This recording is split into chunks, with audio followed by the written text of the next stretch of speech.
The frontier town of Ashford Crossing wasn't the kind of place that forgave mistakes. It was April 1882, and the settlement clung to existence like a half-dead animal refusing to accept its fate. Buildings leaned at angles that suggested they'd been put up drunk and never bothered to straighten out.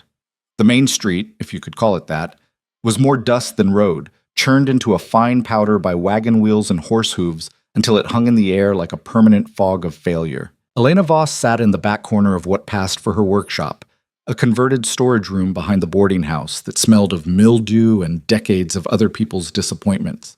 The afternoon light came through a window so dirty it barely qualified as transparent, casting everything in a sickly yellow that made even healthy things look diseased.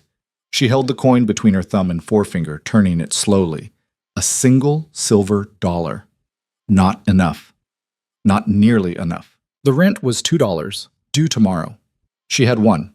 The arithmetic wasn't complicated, but she worked it over and over anyway, as if the numbers might suddenly decide to cooperate. They didn't. Mathematics had never been sentimental. Her stomach cramped, not the sharp pain of hunger, but the deeper ache that came when the body started realizing it might not get fed. 3 days since her last proper meal. 7 since the Hendersons had decided they didn't need their daughter's wedding dress altered after all. Changed our minds, Mrs. Henderson had said, not meeting Elena's eyes. Going with something simpler. Translation. They'd heard the rumors. That Elena was struggling, that she might not finish the work, that she was, in the frontier's most damning assessment, unreliable. In a place like Ashford Crossing, reputation was currency.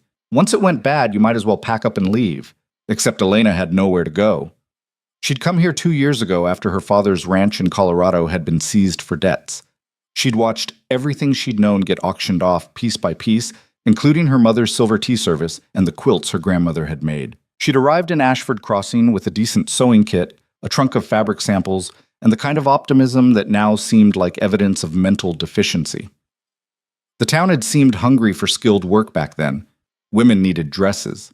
Men needed shirts that didn't fall apart after 2 washings. There'd been enough business to rent this space, to buy supplies, to eat regularly. Then the railroad survey team had come through, decided Ashford Crossing wasn't worth the investment, and moved on. The town had been dying ever since, slowly at first, then faster. People left. Those who stayed got meaner, more protective of what little they had. Competition for the remaining work turned vicious. Elena had lost customers to Martha Davenport, who'd started spreading stories. Careless stories. Stories about how Elena's stitching wasn't what it used to be. How she'd been seen looking poorly. How maybe she was drinking, or worse. None of it was true, but truth didn't matter. Perception did. Now here she was, 1 coin short of homelessness, hungry enough that she'd started eyeing the paste pot on her workbench and wondering if it was technically food. She could beg. The thought came and went like a bad smell. There were people in town who'd give her something, probably. Mrs. Chen at the boarding house might let the rent slide for a few days. Reverend Morrison would certainly help if she showed up at his door looking pitiful enough. Even the saloon owner, Dutch Kaufman, might toss her some coins if she swallowed enough pride. But that was the problem with pride. It wasn't rational. It didn't care about survival. It just sat there in your chest like an angry cat and hissed at anything that looked like surrender. Elena had watched what happened to people who started begging in Ashford Crossing. They became invisible. Oh, folks would help them once, twice, maybe 3 times. But after that, they'd walk right past you on the street, eyes fixed on some point in the middle distance, acting like you weren't even there. You became part of the scenery. Another piece of human debris the town had to step around. She set the coin down on the table and stared at it. The smart thing would be to leave. Pack up, take the coin, and whatever else she could carry, and try somewhere else. Except she'd need at least $5 to get anywhere worth going, and even then she'd arrive as the woman who'd failed in Ashford Crossing. That reputation would travel with her like a disease. A knock on the door made her jump. "It's open," she said, then immediately regretted it. Probably Mrs. Chen coming for the rent early. But the man who pushed through the door wasn't Mrs. Chen. He was tall, taller than the doorframe was entirely comfortable with, and had to duck slightly to enter. He wore a rancher's clothes, canvas pants stained with work, a shirt that had been blue once and was now closer to gray, boots that had seen hard miles. His hat was in his hands, which was either politeness or calculation. Elena couldn't tell which. She recognized him vaguely. Caleb something. He had a ranch north of town, ran cattle, kept to himself mostly. She'd seen him in town maybe half a dozen times in 2 years, always alone, always with that same expression of someone doing an unpleasant but necessary chore. "Miss Voss," he said. His voice had gravel in it. "Mr. She left it hanging. "Rourke. Caleb Rourke. Mr. Rourke." Elena stood up, smoothing her skirt automatically. It was wrinkled and showing wear at the seams, but it was clean. She'd made sure of that much. "What can I do for you?" He looked around the workshop, at the cutting table covered in scraps, at the dress form in the corner wearing a half-finished bodice, at the shelves holding thread and buttons and all the small equipment of her trade. His eyes lingered on the empty spaces where there should have been bolts of fabric. "Heard you do quality work," he said. The lie was so transparent Elena almost laughed. Nobody was saying that about her anymore, but she kept her face neutral. "I do my best. I need some things made, shirts mostly, maybe some other items. Ranch work is hell on clothes." Elena's mind raced. This could be legitimate. It could also be charity wearing a very thin disguise. The worst part was she couldn't afford to care which it was. "I'd be happy to discuss it," she said carefully, "though I should mention I'd need payment up front for materials." Something flickered in his expression. Approval, maybe? "Fair enough. How much?" She did quick calculations. Fabric for 3 shirts, thread, buttons. $2 should cover materials for 3 shirts. He pulled out a leather wallet, extracted 2 silver dollars, and set them on her work table. Next to her single coin, they looked like salvation. "That's just for materials," Elena said quickly. The actual work will be, we can discuss that when you're done with the first batch. See if the quality matches what I need." There it was, the escape hatch he was giving himself, a way to walk away if this was really about charity and his conscience got satisfied. But Elena would have those $2 either way. Enough for rent and a little food, enough to survive another week. "When would you need them?" she asked. "No rush, 2 weeks?" 2 weeks. Plenty of time. Almost insultingly plenty of time. Like he expected her to fail. Or like he was trying to help without making it obvious. Elena hated that she couldn't tell the difference anymore. Hunger and desperation had made her stupid, made her question everything. 2 weeks is fine," she said. Caleb nodded. He started to put his hat back on, then paused. "You know where my ranch is? North of town, I think? 5 miles up the north road, can't miss it. There's a sign. Falling apart, but readable." He settled the hat on his head. "When they're done, bring them out. Save you the trouble of finding me in town." Elena nodded, not trusting herself to speak. The money was already spent in her head. Rent to Mrs. Chen, beans and flour from the general store, maybe some cheap meat if there was anything left over. Caleb moved toward the door, then stopped again. "Word of advice, Miss Voss. Martha Davenport's been running her mouth about everyone in town. Has been for years. Most people with sense know to ignore about half of what she says." Then he was gone, ducking back through the door and disappearing into the afternoon light. Elena stared at the 3 silver dollars on her table.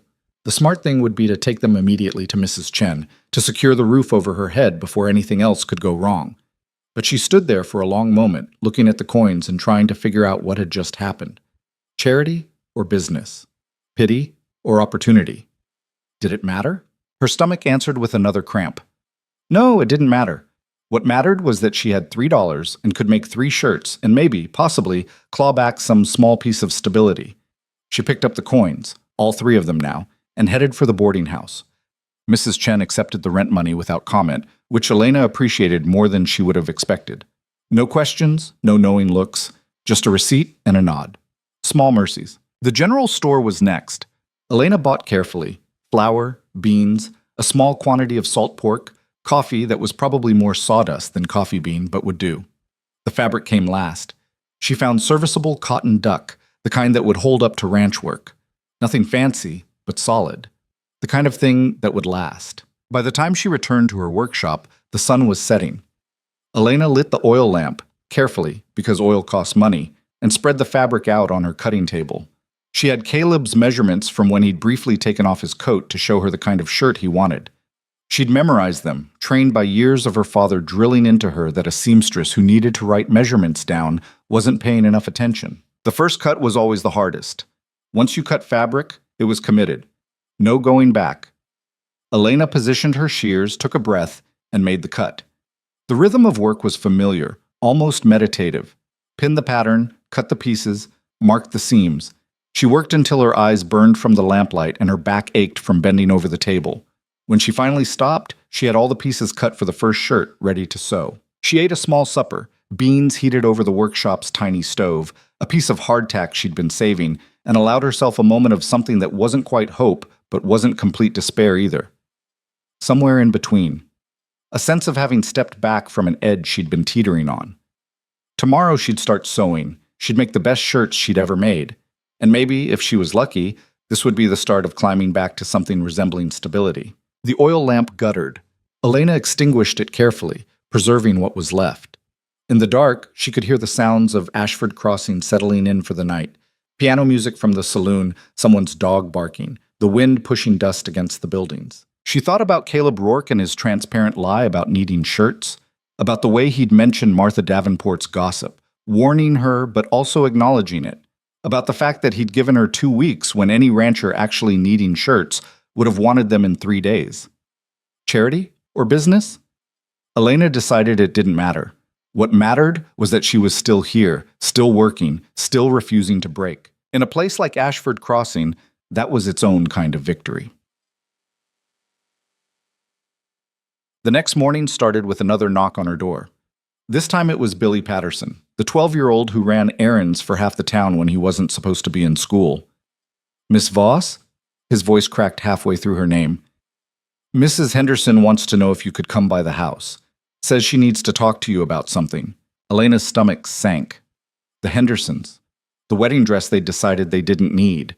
This was either going to be more humiliation or possibly another chance. She couldn't tell which. "Tell her I'll come by this afternoon," Elena said. Billy nodded and ran off. Elena watched him go, thinking about how the town's children still had energy, still ran everywhere like they weren't living in a place slowly dying. Kids had that mercy. They didn't notice the decay until it was too late. She spent the morning working on Caleb's shirt, setting sleeves with tiny, precise stitches. The work absorbed her completely, which was a blessing. When she was sewing, there was no room in her head for worry or hunger or the constant calculation of whether she'd survive another week. There was just thread and fabric and the satisfaction of watching something take shape under her hands. At noon, she walked to the Henderson house. It was one of the nicer buildings in Ashford Crossing, which wasn't saying much. 2 stories painted white with a porch that only sagged a little. Mr. Henderson owned the feed store, which made him one of the town's more stable citizens. Mrs. Henderson answered the door herself. She was a large woman who'd probably been handsome once and was now fighting a losing battle against middle age and disappointment. "Miss Voss, come in." The inside of the house smelled like bread and furniture polish. Elena followed Mrs. Henderson into a sitting room that had actual matching furniture and curtains that didn't have holes. "I'll get straight to it," Mrs. Henderson said, not inviting Elena to sit. "I may have been hasty about the wedding dress." "I see. My daughter Emily, she's having second thoughts about the simple dress. Wants something more substantial, like we'd originally discussed." Translation: Emily had thrown a fit and Mrs. Henderson had caved. Elena kept her expression neutral. "I'd be happy to finish the work," Elena said. "Though I should mention the original timeline won't be possible now. I'd need at least 3 weeks." Mrs. Henderson's face tightened. "The wedding is in 3 weeks. Then I'd need to start immediately, and I'd need half the payment up front." This was dangerous. Elena was gambling that Mrs. Henderson's desire to avoid her daughter's tantrums outweighed her desire to avoid paying a struggling seamstress. It could go either way. Mrs. Henderson looked at her for a long moment. Elena could see the calculation happening. How much easier would it be to just give in? How much would Emily make their lives hell if the dress wasn't right? "Fine," Mrs. Henderson said finally, "but it needs to be perfect." "It will be." Elena left with $5 in her pocket, half the agreed payment, and a deadline that was going to require her to work essentially nonstop for 3 weeks. But $5. $5 was enormous. That was food and rent and maybe even a little left over. As she walked back through town, she passed Martha Davenport standing outside the dry goods store.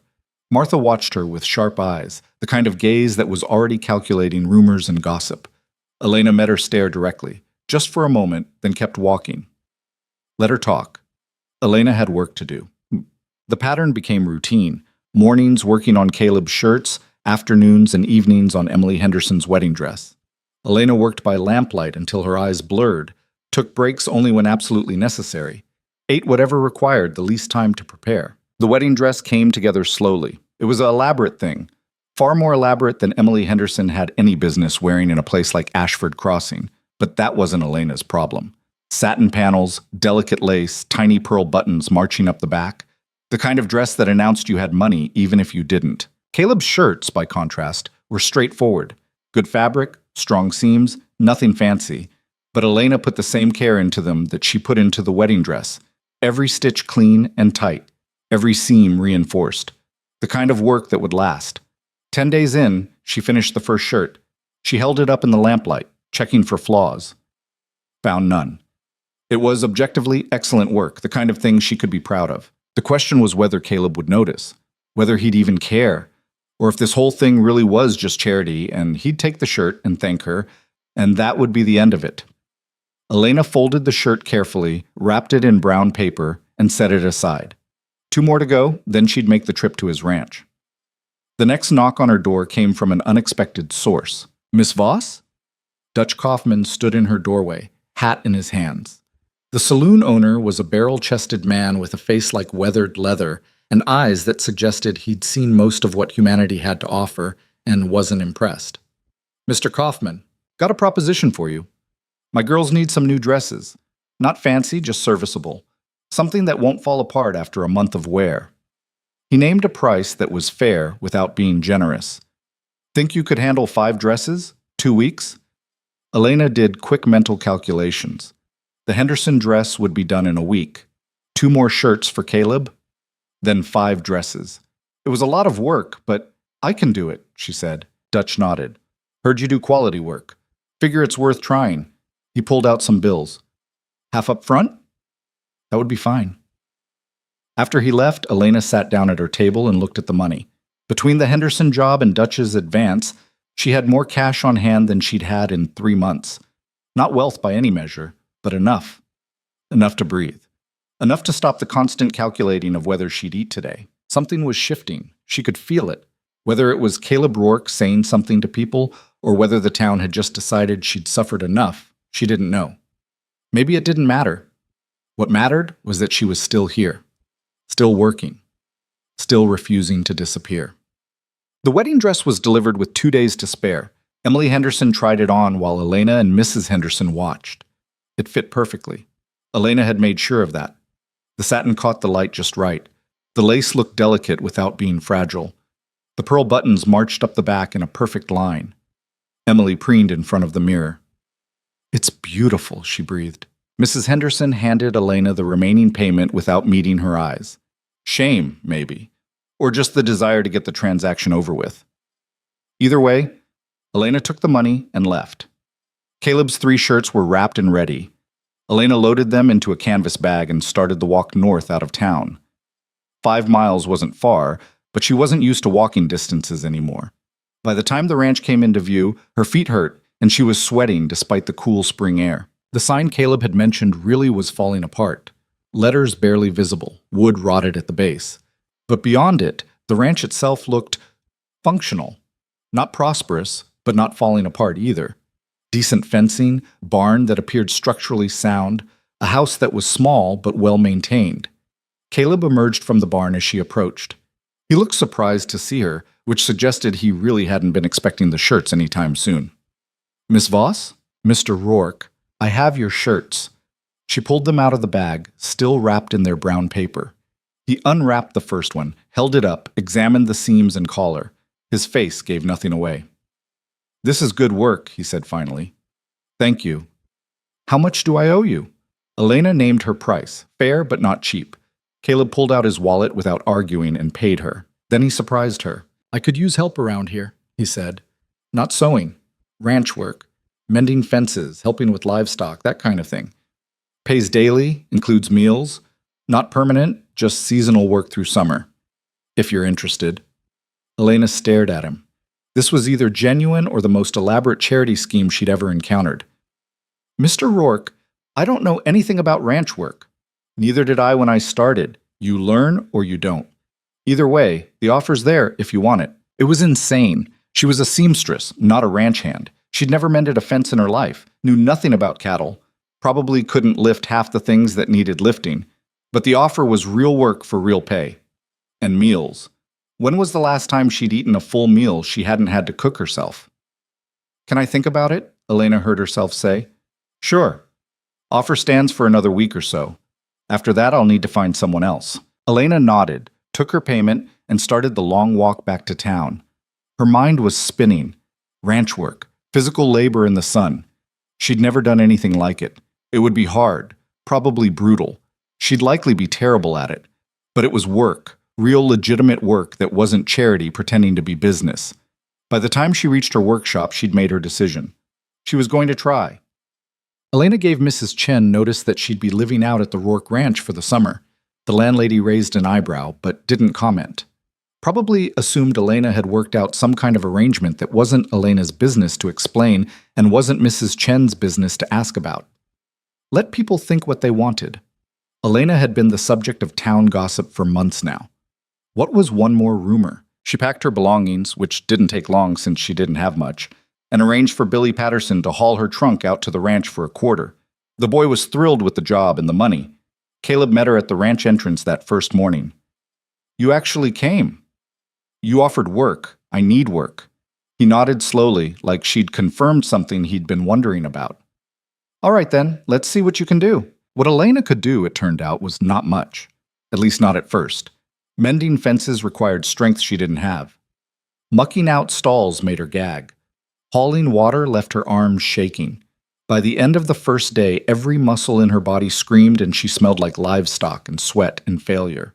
Caleb didn't say much, just showed her what needed doing, corrected her when she did it wrong, and let her figure it out.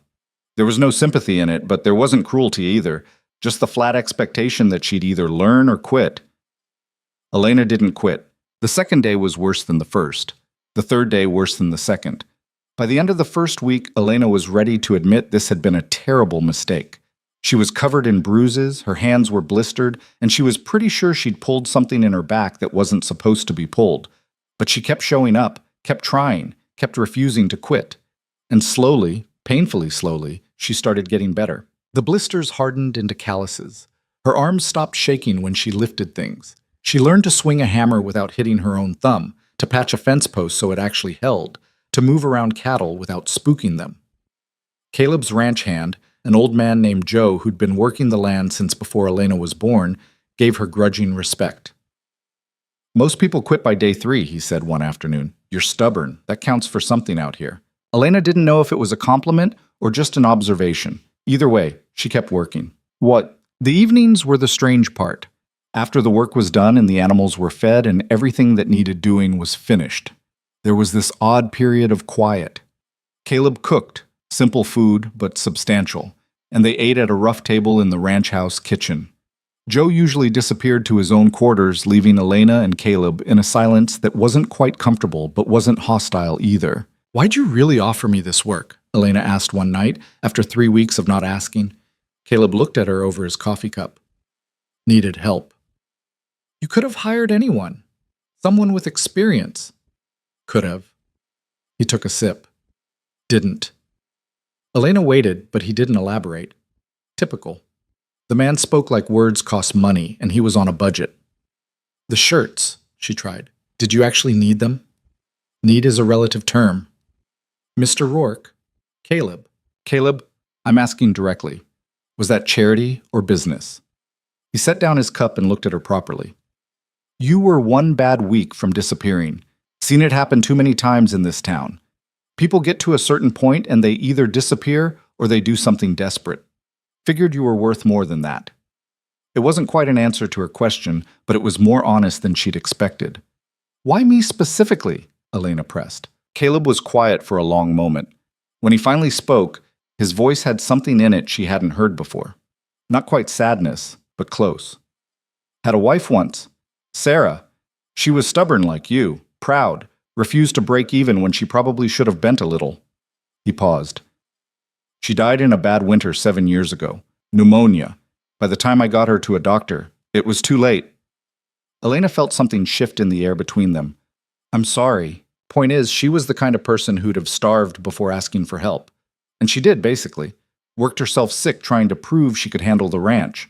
I watched her do it, and I didn't stop her because I thought pride was admirable. He looked at Elena directly. It's not. It's just another way of dying slowly. So you decided to save me from myself? Decided to offer you an option that wasn't charity or starvation. What you did with it was your choice. Elena didn't know what to say to that. The honesty of it was almost uncomfortable. Thank you, she said finally, for the option. Caleb nodded and went back to his coffee. They didn't talk about it again, but something had changed. The silence between them became easier. The work continued, hard and exhausting, but Elena started noticing things she hadn't before. Like how Caleb's fences were in worse shape than they should be. How the barn needed repairs that kept getting postponed.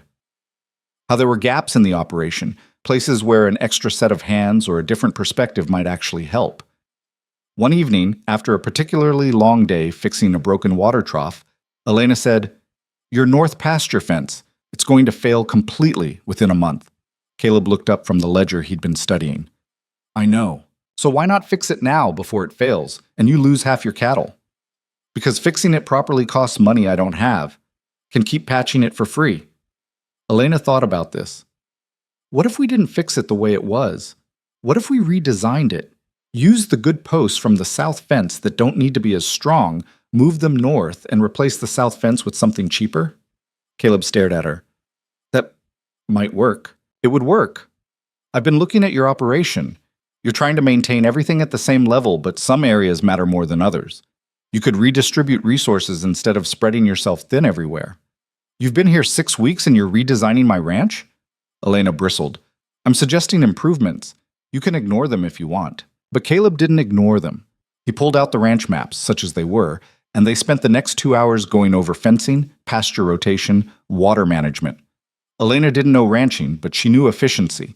She knew how to look at a system and find the weak points. She knew how to prioritize. Turned out those skills translated. Taught. Summer deepened.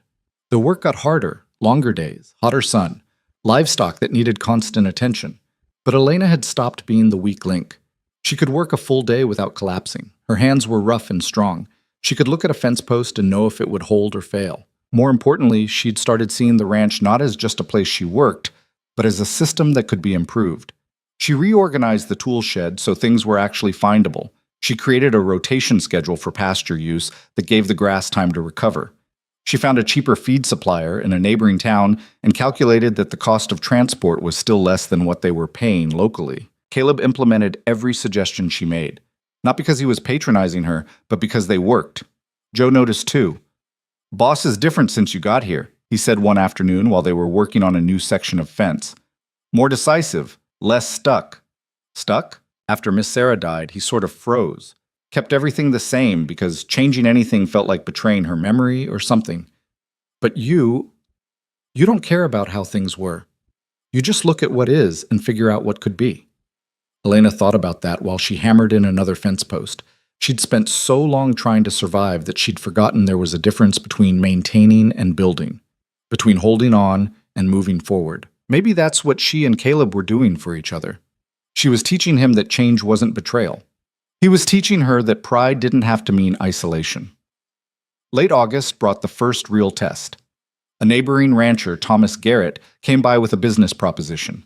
He was looking to expand his operation and wanted to buy half of Caleb's land, the southern section that bordered his property. The offer was substantial, enough money to fix everything that was broken on the ranch and have plenty left over. It was tempting. Elena could see it in Caleb's face when Garrett laid out the terms. After Garrett left, Elena and Caleb sat on the porch while the sun set. "You're thinking about it," Elena said. "Be stupid not to think about it. That's real money. It's also half your land. Half the land I can barely maintain. You can maintain it if you do it smarter. We've already improved efficiency by 15% in 3 months. Give me another year and I could double that." Caleb looked at her. "That's a big claim." "It's an accurate claim. Garrett's offering you a way to solve today's problems by creating tomorrow's limitations. You sell that land, you'll never get it back. And when you want to expand in 5 years, you'll be boxed in. If I make it 5 years, you will. We will." Elena hadn't meant to say we, but there it was. Caleb was quiet for a long time. Finally, he said, "You planning to stay past the summer?" Elena realized she hadn't actually thought about that. When would she go back to town? Back to her workshop and her solitary sewing? The idea felt strange now, like thinking about wearing shoes that no longer fit. I don't know, she said honestly. Are you asking me to stay? I'm saying if you stay, we could make this place into something. Really something. Not just survival, but actual success. But it would mean taking risks, investing when we maybe shouldn't, betting on things working out. Like not selling to Garrett? Like not selling to Garrett. And like expanding the herd next spring even if it stretches us thin. And like trusting that your efficiency improvements will actually pan out. Elena looked out at the ranch, the land she'd spent 3 months learning to work, the fences she'd mended, the systems she'd reorganized. I think we should do it. I think we should bet on this place. Caleb smiled, a rare thing that transformed his whole face. All right then, we bet on this place. He sent Garrett a polite rejection the next day. The town, naturally, had opinions. When Elena went into Ashford Crossing the following week to pick up supplies, Martha Davenport made sure to intercept her outside the general store. Elena Voss, heard you're living out at the Rourke place now. I work there, yes. Of course, work. Martha's tone suggested she believed something entirely different. Must be nice, not having to worry about making rent anymore. Elena looked at Martha directly. I earn every cent I make, same as anyone else. Oh, I'm sure you do, dear, in whatever capacity. Something in Elena snapped. Not dramatically. No shouting, no scene. Just a quiet, firm realization that she was done caring what Martha Davenport or anyone else in this town thought. Martha, Elena said calmly, I've spent months listening to your poison. You're bitter because your own business is failing and you need someone to kick while they're down to feel better about yourself. But here's the thing. I'm not down anymore. I'm doing fine. Better than fine. So you can keep talking if it makes you happy, but I'm done listening. Martha's face went red. How dare you? I dare because I don't need anything from you or this town, which means your gossip has no power. Enjoy your day, Martha. Elena walked into the store, bought her supplies, and left. As she loaded everything into the ranch wagon, she felt lighter than she had in months. Let them talk. She had work to do. Fall came with its own challenges. Preparing for winter meant different work. Securing buildings, stocking feed, making sure everything that could break in the cold was reinforced. Elena threw herself into it with the same intensity she'd applied to summer work. But there were good moments, too. Evenings when she and Caleb would sit on the porch and talk about plans for the ranch. Mornings when the sunrise turned everything gold and Elena would stop her work just to look at it. Times when Joe would tell stories about the old days and Elena would realize she was part of something larger than just survival. One night in early October, Caleb said, You never talk about your family, your past. Elena was mending a bridle, fingers working automatically. Not much to tell. Father had a ranch in Colorado. Lost it to debt, died 6 months later. Mother was already gone. No siblings. That's the story. That's the summary, not the story. Elena looked up. You want the painful version? Only if you want to tell it. She was quiet for a moment, then set down the bridle. My father was a good man, proud man, kind of like you, actually, all stoic silences and hidden feelings. He taught me to sew because he said I'd need a trade if the ranch didn't work out. Turned out he was right. Must have been hard, losing everything. The hardest part wasn't losing the physical things. It was watching him lose himself. He'd built that ranch from nothing, and when it got taken away, it was like his whole identity went with it. He just gave up, stopped fighting, stopped caring, and I watched him do it and couldn't stop him. She picked up the bridle again, needing something for her hands to do. That's why I wouldn't beg. Why I'd rather have starved than asked for help. Because I saw what giving up looked like, and I swore I'd never let myself get there. But you took my help, Caleb pointed out. You didn't offer help. You offered work. There's a difference. Caleb nodded slowly. There is. Sarah taught me that. She never wanted charity either, just a fair chance to prove herself. Did she? Every day, right up until the day she died. His voice was rough. Sometimes I wonder if I should have insisted she rest more. Take it easier. If I'd maybe made her accept help instead of respecting her pride, she'd have resented you for it, Elena said firmly. And she might have lived, but she wouldn't have been the woman you fell in love with. Some people need to fight. Taking that away from them is worse than letting them struggle. They sat in silence after that, but it was the comfortable kind. The kind that comes when two people understand each other without needing to explain. By November, the ranch was as ready for winter as it was going to get. The operation was running smoother than it had in years. The cattle were healthy, the buildings were solid, and Elena had somehow, without quite meaning to, become a permanent fixture of the place. She'd stopped calling it Caleb's ranch in her head, started thinking of it as their ranch, which was presumptuous and probably foolish, but there it was. Winter came hard that year, the kind of winter that tested everything. Bitter cold, heavy snows, winds that cut through every layer you wore. The work became about survival again, keeping the animals alive, keeping themselves alive, keeping the ranch functional through weeks when the temperature never got above freezing. There were hard days. Days when Elena wondered why she'd ever left her warm workshop to muck through frozen mud and break ice off water troughs. Days when her hands were so cold she couldn't feel her fingers and her face hurt from the wind. But there were good days too. Days when she and Caleb and Joe would get everything done and huddle around the stove in the kitchen with hot coffee and know they'd survived another impossible day. Days when the sun would break through the clouds and make the snow-covered land look like something out of a dream. Days when Elena would realize she was happy, not comfortable, not easy, but happy. It was a strange feeling after so many months of just trying to survive. Actually enjoying her life felt almost subversive. In early December, Caleb asked her to marry him. He did it badly, awkwardly, almost angrily, like he was mad at himself for wanting to ask. They were in the barn, feeding the horses, and he just blurted it out. This working arrangement, it should be a partnership, legal partnership, marriage, I mean. If you're interested. Elena dropped the bucket of feed she'd been holding. That's the worst proposal I've ever heard. Is that a no? It's a criticism of your delivery. Try again. Caleb looked at her like she'd lost her mind. Then, reluctantly, a smile tugged at his mouth. Elena Voss, you're stubborn and opinionated, and you reorganize everything I own without asking. You work harder than anyone I've ever met, and you're too proud for your own good. I respect the hell out of you, and I think we could build something real here. Together. As actual partners. Will you marry me? That's better, Elena said. Yes. They got married in town 3 weeks later. Small ceremony at the church with Joe and Mrs. Chen as witnesses. No fancy dress this time. Elena wore a simple blue dress she'd made herself. No big celebration, just a quiet meal at the boarding house afterward. Martha Davenport attended, couldn't resist the chance to see it for herself, and managed to look sour the entire time.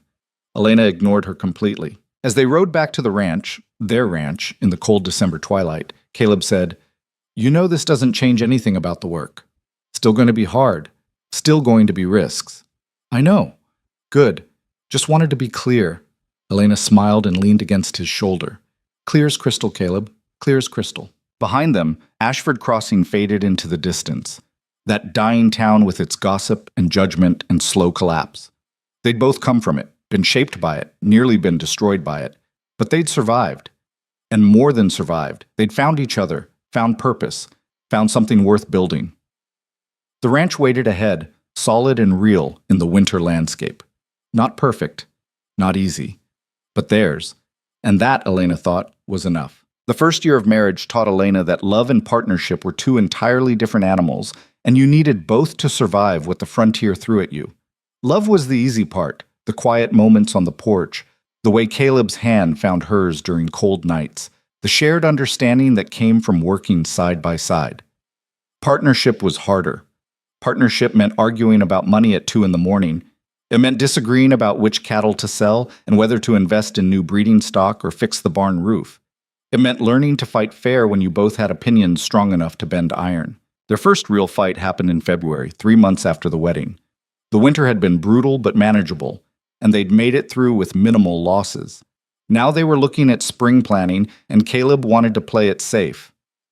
We buy the same number of cattle we sold last fall, he said, spreading the ledgers across the kitchen table. Replace what we lost to winter, maintain our current size, build up some reserve funds. Elena looked at the numbers, really looked at them. That's a slow death strategy. That's a survival strategy.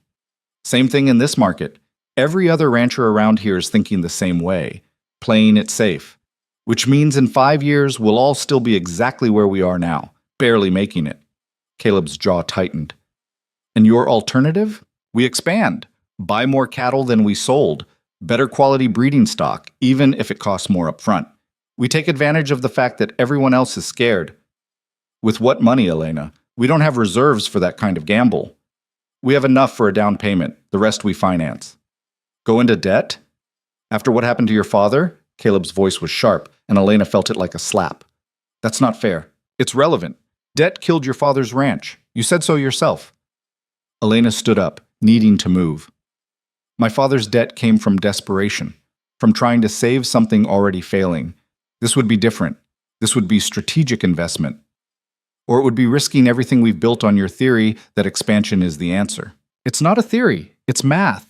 Look at the numbers, Caleb. Really look at them. We're profitable now, but just barely. One bad season and we're back to struggling. But if we expand our operation, improve our breeding stock, we can weather bad seasons because our margins are higher.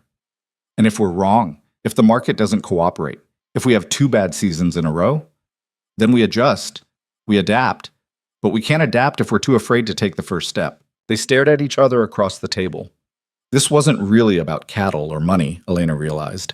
This was about something deeper. Caleb had watched his wife die because he'd been too focused on building the ranch. Then he'd spent 7 years in a kind of stasis, maintaining but never growing, afraid that any change would lead to loss. Elena's arrival had started breaking that pattern, but the fear was still there. I'm not Sarah, Elena said quietly. Caleb flinched. What? You're afraid that if you take risks, if you push too hard, something terrible will happen, like it did with Sarah. But I'm not her, Caleb, and you're not the same man you were 7 years ago. Don't. His voice was rough. Don't use her to win an argument. I'm not using her. I'm just pointing out that fear is making your decisions, and fear is a terrible business partner. Caleb was quiet for a long moment. When he spoke, his voice was tired. You didn't watch someone you love work themselves to death. You didn't sit there helpless while they got weaker and weaker and refused to admit they needed to slow down. I did. So yeah, maybe I'm cautious. Maybe I'd rather survive than risk everything on your ambition. Elena felt something crack in her chest. My ambition? This is about our ranch, Caleb, our future. I'm not being reckless. I'm trying to build something that lasts. By gambling everything? By being smart about growth. There's a difference. They didn't resolve it that night. Caleb went to bed angry, and Elena stayed up working the numbers over and over, trying to find a compromise that didn't feel like surrender. By morning, she had something. What if we split the difference? She said over breakfast. Caleb looked up from his coffee, wary. We expand, but not as much as I wanted. We buy better breeding stock for half the herd. Test the theory on a smaller scale. If it works, we expand more next year. If it doesn't, we've only risked half our operation. Caleb considered this. Half is still a lot. Half is also not nothing. It's progress without being stupid. It's calculated risk. And if the half we invest in fails, then we still have the other half to fall back on. We're not betting everything, Caleb. We're betting smart.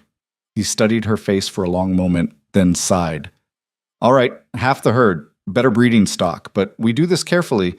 No cutting corners, no rushing. Agreed. They shook hands across the table like business partners, which in many ways they were. Then Caleb smiled, that rare expression that still caught Elena off guard. You're going to be trouble, aren't you? Probably. That what you signed up for? Apparently. Spring came late that year, and when it finally arrived, it brought change. Elena spent weeks researching breeding stock, talking to other ranchers, learning everything she could about cattle genetics and market trends. Caleb handled the actual purchasing and negotiations, but he consulted Elena on every decision. Joe watched their partnership with what looked like amusement.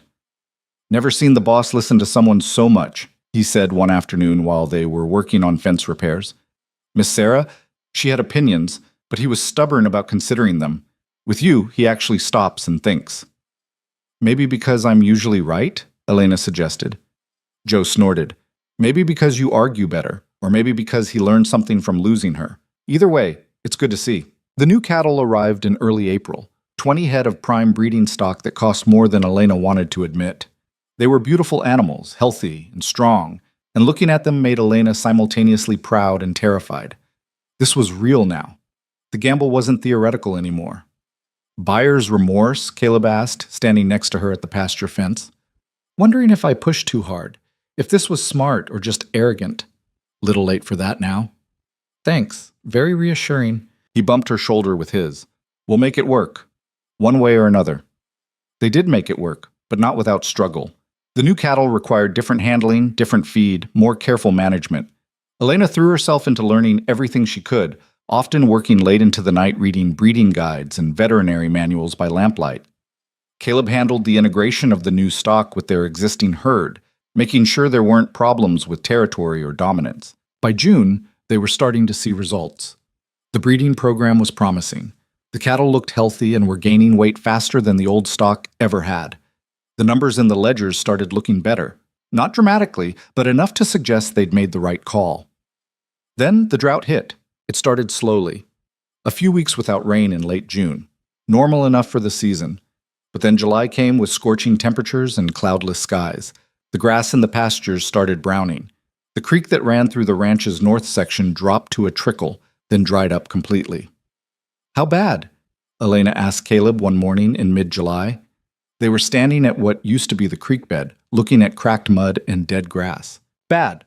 We've got the main well still producing, but if this keeps up..." He didn't finish the sentence.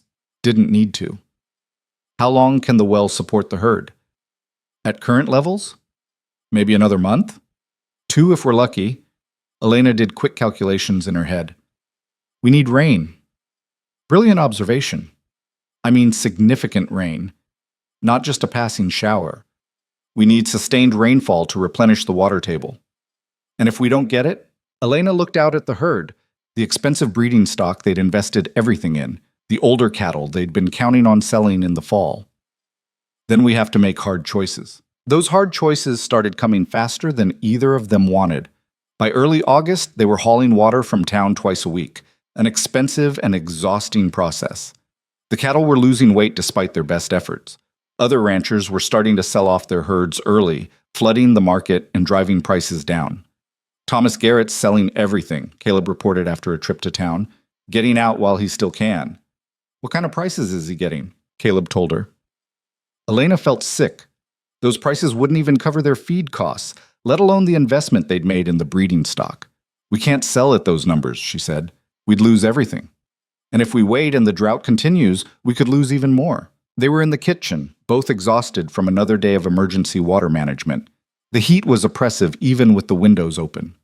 Elena's dress was soaked with sweat, and her hair was plastered to her forehead. "There has to be another option," she said. "I'm listening." Elena paced the small kitchen, her mind racing. The problem isn't just water. It's that everyone's panicking and selling at the same time. Supply and demand. Too much supply. Prices crash. Basic economics doesn't help us. "But what if we don't sell? What if we hold on to the cattle through the drought?" Caleb stared at her. "That's insane. The longer we wait, the more weight they lose, the less they're worth. Unless we can keep them healthy, if we can maintain their condition while everyone else is selling, when the drought finally breaks, we'll have premium stock and prices will have recovered. Maybe even gone up because there will be less supply." That's a massive if, Elena. If we can keep them healthy, if the drought breaks in time, if prices recover, those are a lot of assumptions. "I know, but look at the alternative. Sell now at a loss, maybe lose the ranch anyway, or bet that we can outlast this and come out ahead when it's over." "By doing what? We're already hauling water constantly. The well is dropping. We're running out of options." Elena stopped pacing. An idea was forming, risky and expensive, but possible. The Henderson place. They abandoned it last year, remember? Moved back east after the railroad decision. So? They had a deep well, really deep. Drilled it during the drought of '76 and it never ran dry. The property's been sitting empty since they left. Caleb caught on immediately. "You want to buy the Henderson property for the water rights. Not buy. We don't have that kind of money. But maybe lease? Or buy just the water rights? We could run a pipeline from their well to our ranch, supplement our own water supply. That would cost..." Caleb grabbed a piece of paper and started calculating. "At least $500, maybe more. We don't have that. We could take out a loan. More debt. On top of the debt we already took for the breeding stock. Elena, we'd be leveraged so far that one mistake would bury us. And if we do nothing, the drought buries us anyway." They looked at each other across the table. Elena could see Caleb wrestling with it, the fear of debt, the memory of her father's failed ranch, the ghosts of past losses all arguing against taking the risk. But she could also see something else, the recognition that sometimes playing it safe was just another way of losing. "This is crazy," Caleb said finally. "Probably. If we're wrong. We won't be. You can't know that. No. but I can believe it, and I can work like hell to make it true. Elena reached across the table and took his hand. I know you're scared. I am too. But we didn't build this ranch by playing it safe. We built it by taking calculated risks. This is just another one. Caleb was quiet for a long time. Then he squeezed her hand and said, All right, we bet on the water, but if this goes wrong, you're the one explaining it to Joe. Elena laughed despite everything. Deal. The next week was a blur of activity. Caleb contacted the bank about a loan while Elena tracked down the Henderson property's current owner, a bank in Denver that had foreclosed on it. She negotiated water rights and pipeline installation, arguing every detail until her throat was raw. The bank didn't particularly care about the property, so she got a decent deal, but it still took money they didn't have. The loan came through, barely. The bank officer, a thin man with spectacles and a permanently skeptical expression, made it clear he thought they were making a mistake. Most ranchers are selling, not borrowing, he said. You're going against every sensible piece of advice. Noted, Elena said, and signed the papers. Installing the pipeline was brutal work. They hired a drilling crew, which ate up a chunk of the loan money. Then they had to run pipe across 3 miles of increasingly dead landscape. The heat was merciless. Elena worked alongside Caleb and Joe and the crew, digging trenches until her hands bled through her work gloves. Other ranchers drove by and stared. Some stopped to offer condolences, as if Elena and Caleb were already ruined and just didn't know it yet. Thomas Garrett made a point of telling Caleb he was crazy. You'll lose it all, Garrett predicted. That drought's not breaking anytime soon. You're throwing good money after bad. Maybe, Caleb said. We'll see. But Elena could see the doubt creeping in. Every day without rain made the gamble look more foolish. The pipeline construction was behind schedule. The well on the Henderson property was producing water, but not as much as they'd hoped. The cattle were still losing weight. One night in late August, Elena found Caleb sitting on the porch in the dark, staring out at nothing. Can't sleep? She asked. Thinking about your father. Elena's stomach dropped. Don't. I can't help it. You told me how his ranch failed because of debt, because he borrowed against a future that never came. And here we are doing the exact same thing. It's not the same. Isn't it? We're in debt up to our necks, betting everything on rain that might not come. If this doesn't work, Elena, we lose everything. The ranch, our savings, our reputation, everything. Elena sat down next to him. Her own doubts had been eating at her for days, but hearing them voiced by Caleb made them feel more real, more dangerous. What do you want me to say? She asked quietly. That I'm scared? I am. That I lie awake doing the math over and over? I do. That sometimes I wonder if I pushed us into this because of pride or ambition or stupidity? Yeah, I wonder that too. Caleb looked at her. Then why are we still doing it? Because the alternative is definitely losing. Selling now guarantees we fail. At least this way we have a chance. A chance isn't certainty. Nothing ever is. Your ranch was failing before I got here. Not dramatically, but slowly. You were playing it safe and still losing ground. Sometimes safe is just slow death with better PR. Caleb smiled despite himself. You've got an answer for everything. Not everything. I don't have an answer for when it's going to rain. I don't have an answer for whether we made the right call. I just know we made a call, and now we have to see it through. They sat in silence for a while. Then Caleb said, If this works, if we make it through, I'm never doubting your instincts again. And if it doesn't work, then we'll have failed together. That's worth something. Elena leaned against him, and they watched the stars come out over land that was dying for lack of water. Tomorrow they'd keep working, keep fighting, keep hoping the gamble paid off. Tonight they just sat together in the dark and tried not to think about everything they stood to lose. The pipeline was completed in early September. When water first started flowing from the Henderson well to their ranch, Elena felt something loosen in her chest. Not quite relief, but maybe the possibility of relief. They had water now. Not unlimited, but enough to keep the herd stable. The cattle responded within days. They stopped losing weight, started looking healthier. The expensive breeding stock especially seemed to recover, their coats improving, their energy returning. But the drought didn't break. September came and went with no rain. October arrived with the same cloudless skies and brutal heat. Other ranchers who'd held out started selling off their remaining stock at whatever prices they could get. The market was flooded. Beef prices were in the basement. We made a mistake, Caleb said one morning in mid-October.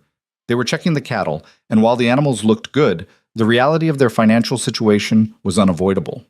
We should sell now while we still can. The prices are terrible, and they might get worse. At least if we sell now, we can pay off part of the debt. Maybe keep the ranch. Elena looked at their healthy cattle, the breeding stock that represented everything they'd bet on. Give me until November. If it hasn't rained by then, we'll sell. Elena, one more month, Caleb, please. He agreed, but Elena could see it was eating at him.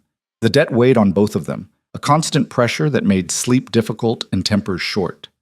They snapped at each other more, had tense silences that lasted for days.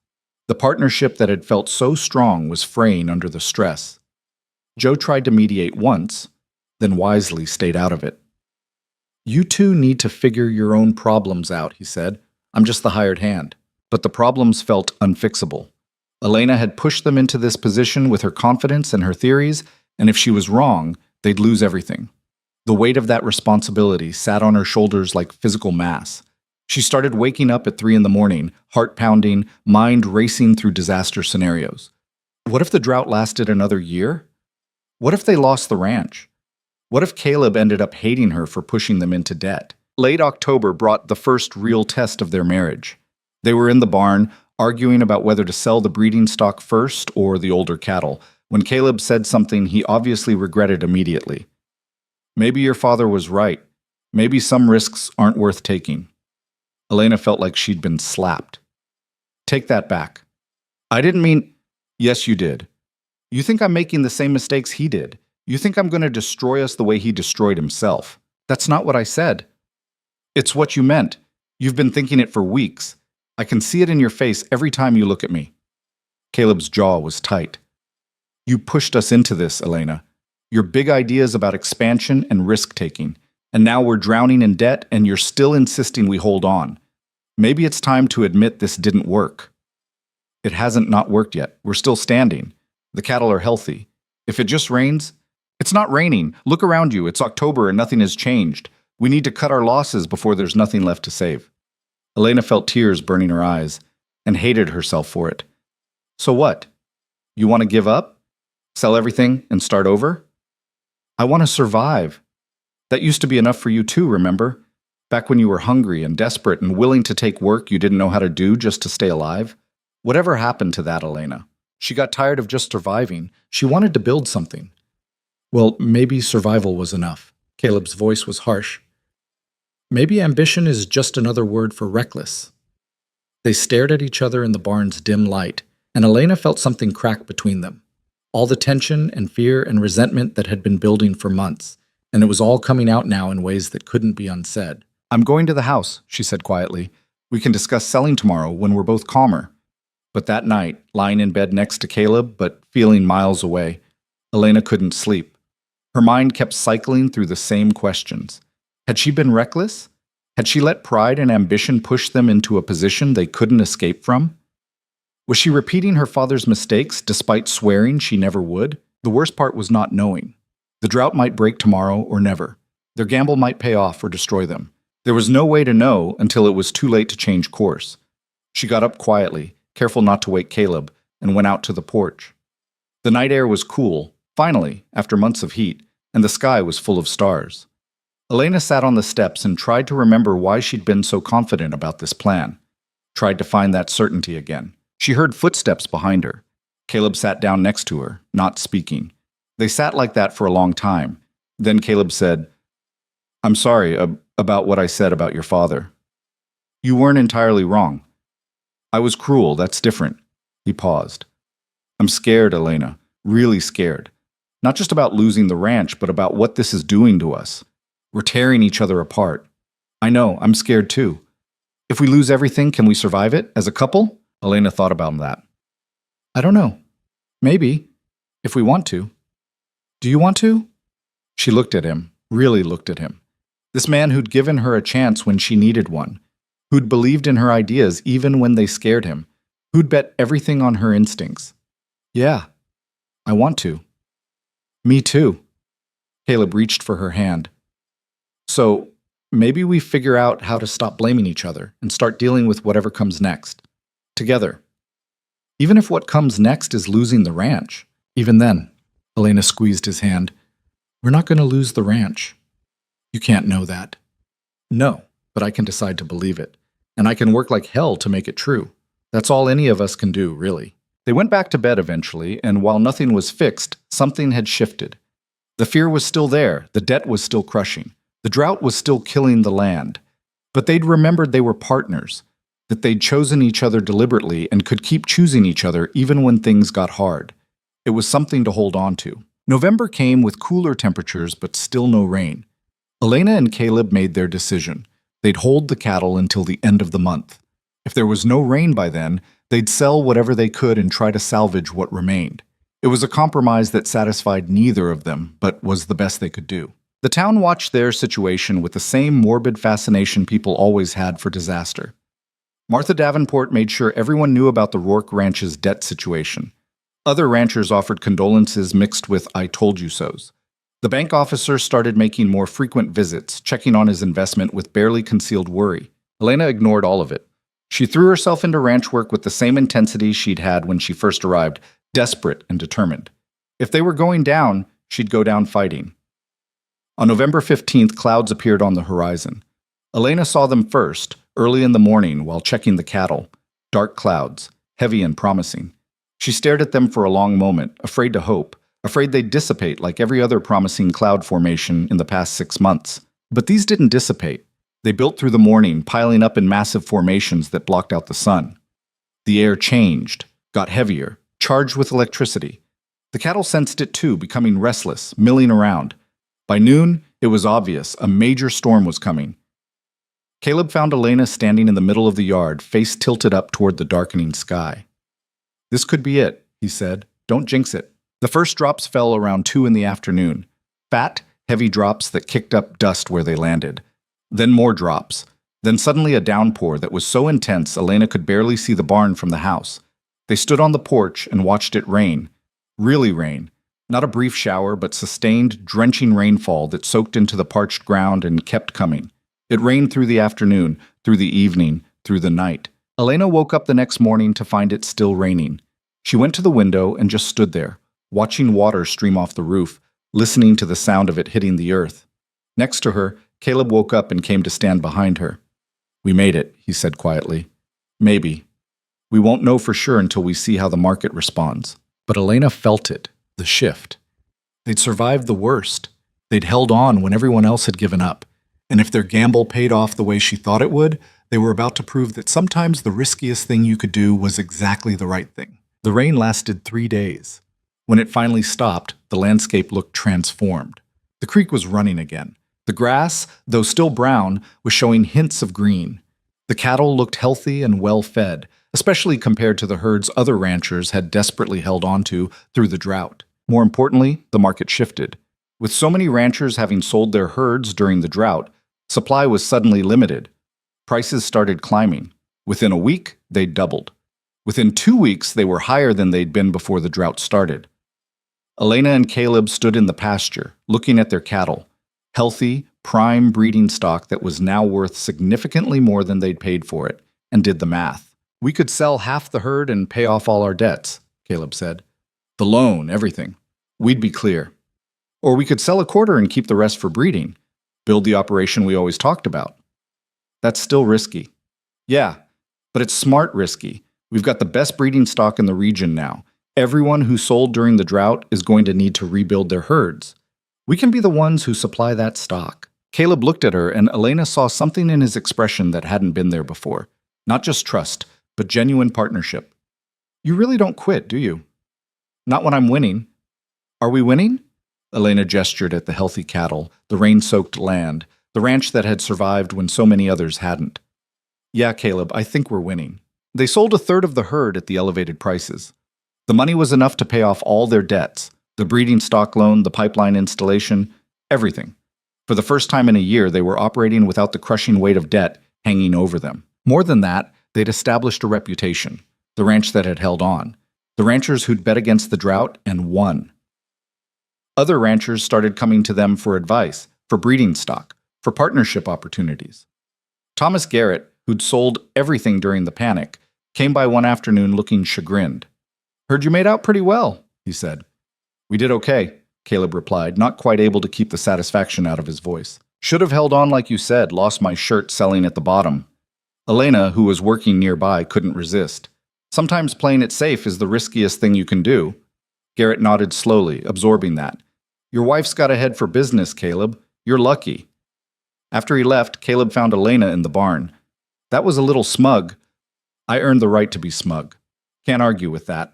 They stood there grinning at each other like fools, and Elena realized something important. They'd survived the drought, yes.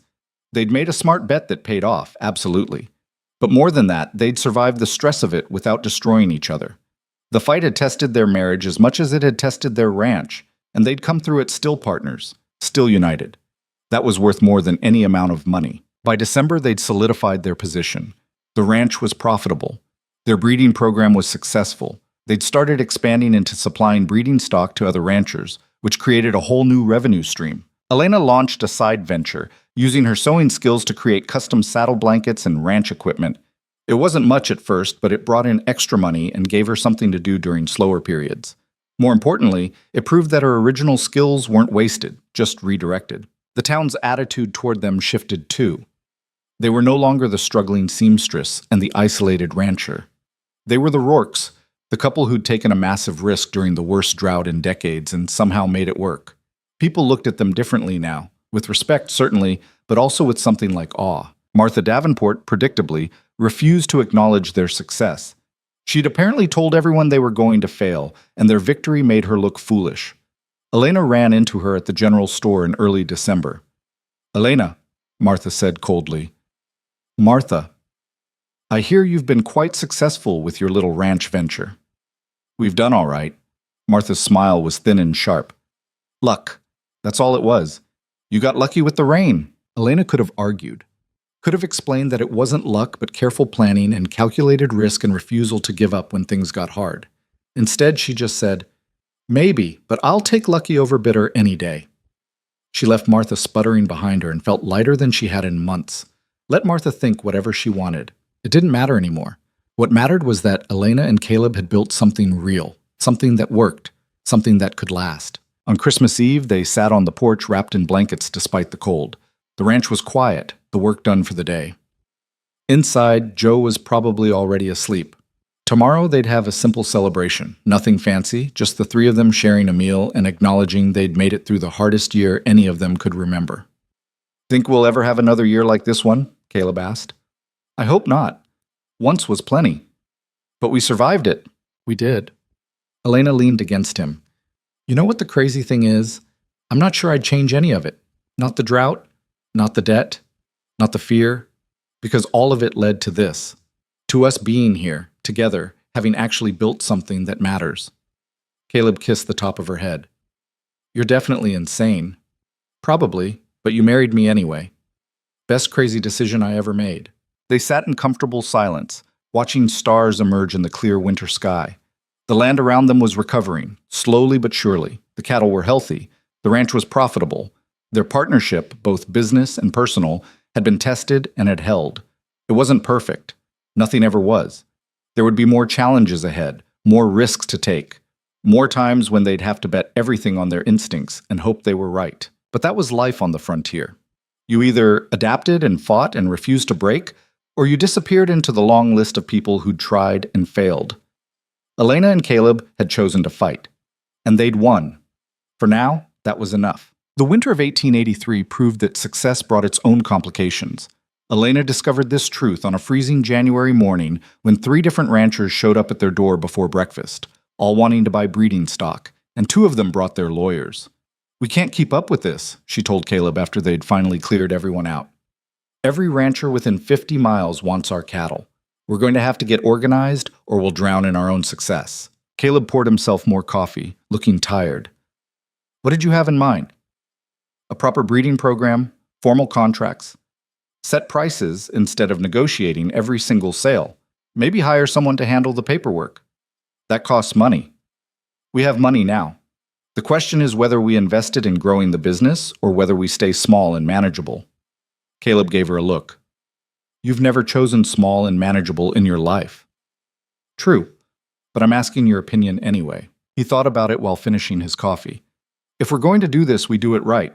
Professional operation, no more kitchen table negotiations. That decision led to 3 months of transformation that left Elena simultaneously exhilarated and exhausted. They converted the old bunkhouse into an office, hired a clerk named Robert Chen, Mrs. Chen's nephew, who had neat handwriting and understood numbers, developed standardized contracts and pricing structures, created a catalog of their breeding stock with detailed pedigrees and characteristics. It was during this process that Elena realized she'd accidentally created something she'd never intended, a reputation. Word had spread beyond Ashford Crossing and the immediate area. Ranchers from 3 counties over were writing letters inquiring about their breeding program. A cattle buyer from Denver made a special trip just to see their operation. "You've become famous," Joe observed one afternoon while they were working on fence repairs. "The lady rancher who beat the drought." Elena laughed. "I'm not famous. I just got lucky with weather and stubborn about quitting." Same thing out here. Luck and stubbornness are about the only qualifications that matter.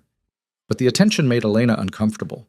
She'd spent so long being invisible, being the person the town walked past, that being noticed felt wrong somehow, like wearing someone else's clothes. The discomfort intensified when a journalist from a Denver newspaper showed up in March. He was young, enthusiastic, and completely unprepared for what actual ranch work entailed. "Miss Rourke," he said, following Elena around while she worked, "our readers would love to hear about how a woman succeeded in such a male-dominated industry." "Mrs. Rourke," Elena corrected, checking a cow that looked like it might be developing mastitis. "And I didn't succeed in spite of being a woman. I just succeeded. Gender didn't have much to do with it." "But surely you faced discrimination? Challenges that a man wouldn't have encountered?" Elena straightened up, wiping her hands on her work pants. "You want the truth? Being a woman was the least of my problems. Being poor was worse. Being new to ranching was worse. Being in debt during a drought was worse. My gender mostly just gave people like you something to write about." The journalist scribbled notes. "But you must acknowledge that your story is unusual. A seamstress becoming a successful rancher. My story is that I needed work and someone gave me a chance. Then I worked hard and got lucky with timing. That's it. There's no grand lesson about women's capabilities. I'm just a person who refused to quit." Despite her protests, the article that eventually ran made her sound like some kind of frontier revolutionary. It quoted her accurately, but framed everything in terms of gender struggle that Elena hadn't felt and didn't particularly want to claim. She tossed the newspaper across the kitchen table when she read it. "This makes me sound like I was fighting some noble battle. I was just trying not to starve." Caleb picked up the paper, read it, and smiled. "It's good publicity for the ranch. It's embarrassing. It's both." The article brought more attention and more complications. Women started writing to Elena asking for advice. Some wanted to know how to start their own ranches. Others just wanted to know if it was really possible to build a different kind of life. Elena didn't know what to tell them. Her path had been born of desperation and circumstance, not planning. She'd stumbled into ranching because she'd been starving, and Caleb had offered work.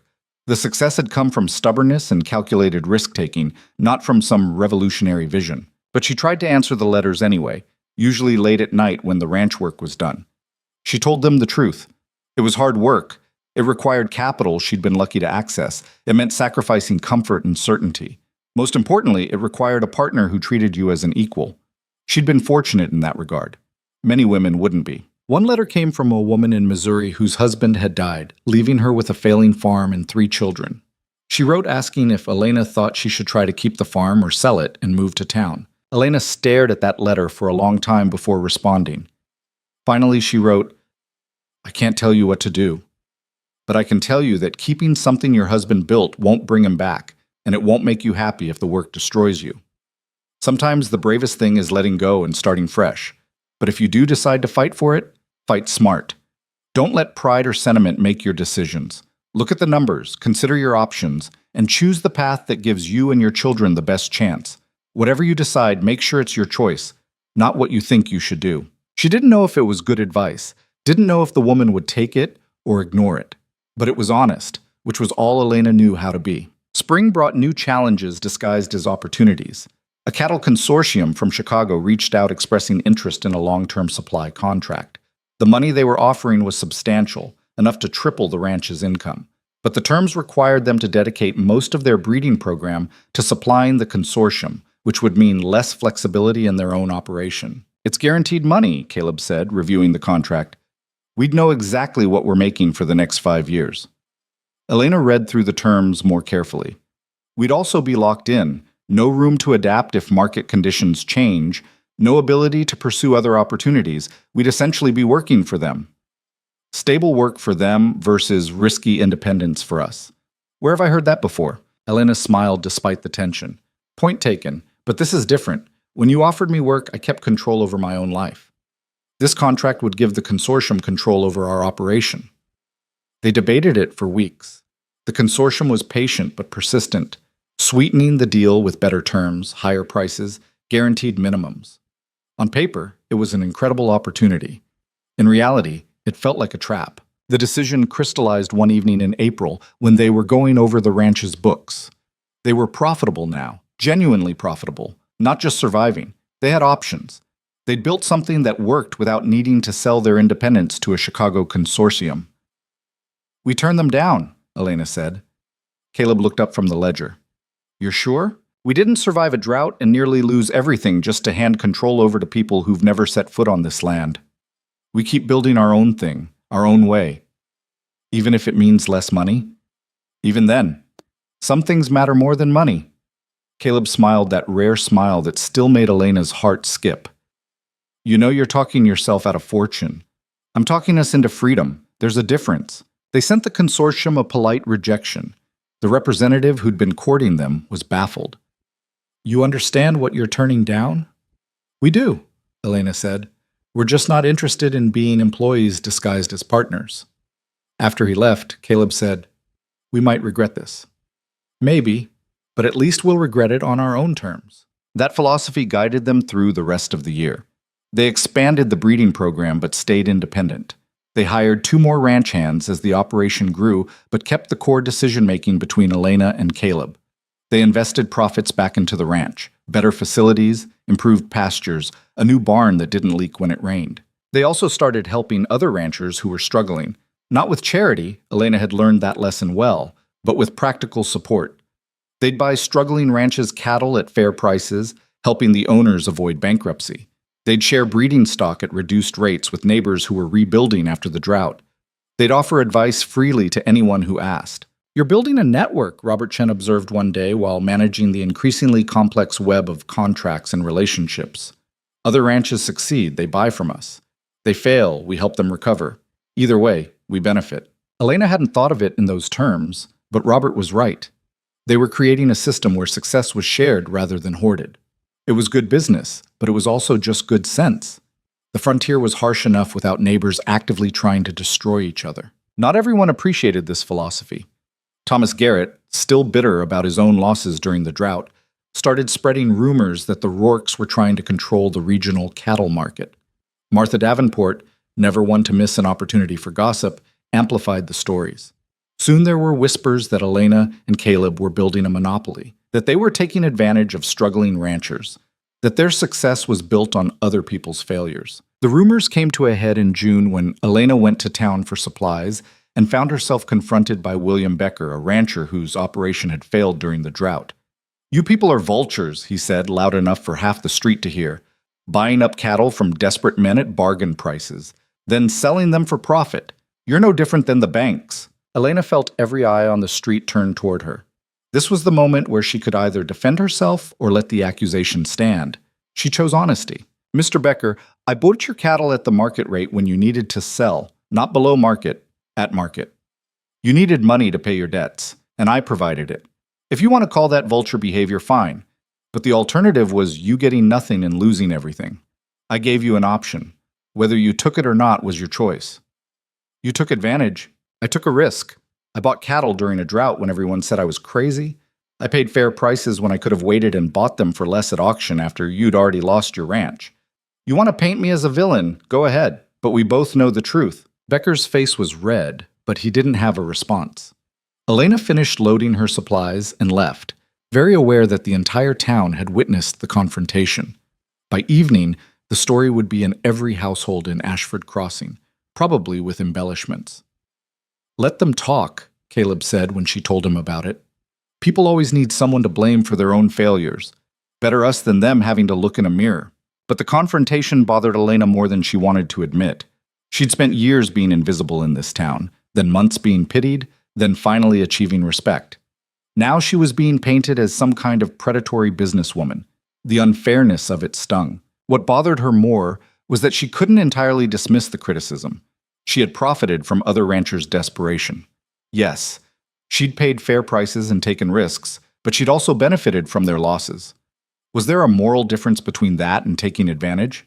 And if there was, where exactly was the line? She raised this question with Caleb one night. Are we the bad guys? What? In the story, people tell about the drought. Are we the villains who got rich while others suffered? Caleb was quiet for a moment. We're the people who took risks others weren't willing to take. We're the people who saw an opportunity and seized it. Whether that makes us villains or heroes depends on who's telling the story. That's not a real answer. It's the only answer there is. You want absolution? I can't give it to you. You want certainty that we did the right thing? No one has that. We made choices. They worked out. Some people benefited, some didn't. That's business. That's life. Elena knew he was right, but it didn't make her feel better. She'd always thought of herself as fundamentally good, someone who worked hard and played fair and didn't hurt people. But maybe that was naive. Maybe you couldn't build something significant without someone else losing in the process. Maybe success always had casualties. The moral ambiguity followed her through the summer. She found herself second-guessing decisions, wondering if they were being too aggressive in their expansion, if they were pushing too hard. Caleb noticed the hesitation. You're thinking too much, he said one evening while they reviewed contracts. Someone needs to. No, I mean, you're paralyzing yourself with what-ifs and maybes. We make the best decisions we can with the information we have. That's all anyone can do. And if those decisions hurt people, then we deal with it. But we don't stop making decisions just because someone might get hurt. That's not business, that's cowardice. His bluntness was simultaneously frustrating and clarifying. Elena realized she'd been trying to be liked, by the town, by other ranchers, by everyone, when she should have been focused on doing what was right for their operation. Trying to please everyone was a guarantee of pleasing no one. She threw herself back into work with renewed focus. They expanded their breeding program despite criticism. They bought more struggling ranches' cattle at fair prices despite accusations of profiteering. They continued building their network despite rumors of monopolistic behavior. And the ranch thrived. By August, they were running the most successful operation in 3 counties. Their breeding stock was in high demand. Their reputation, despite the gossip, was solid among people who actually knew ranching. More importantly, they were proving something Elena had believed but never quite articulated, that you could be smart and aggressive in business while still being fair. That success didn't require destroying others. That the frontier's supposed choice between ruthlessness and failure was a false dichotomy. September brought an unexpected visitor. A woman arrived at the ranch driving her own wagon, which was unusual enough to make Elena curious.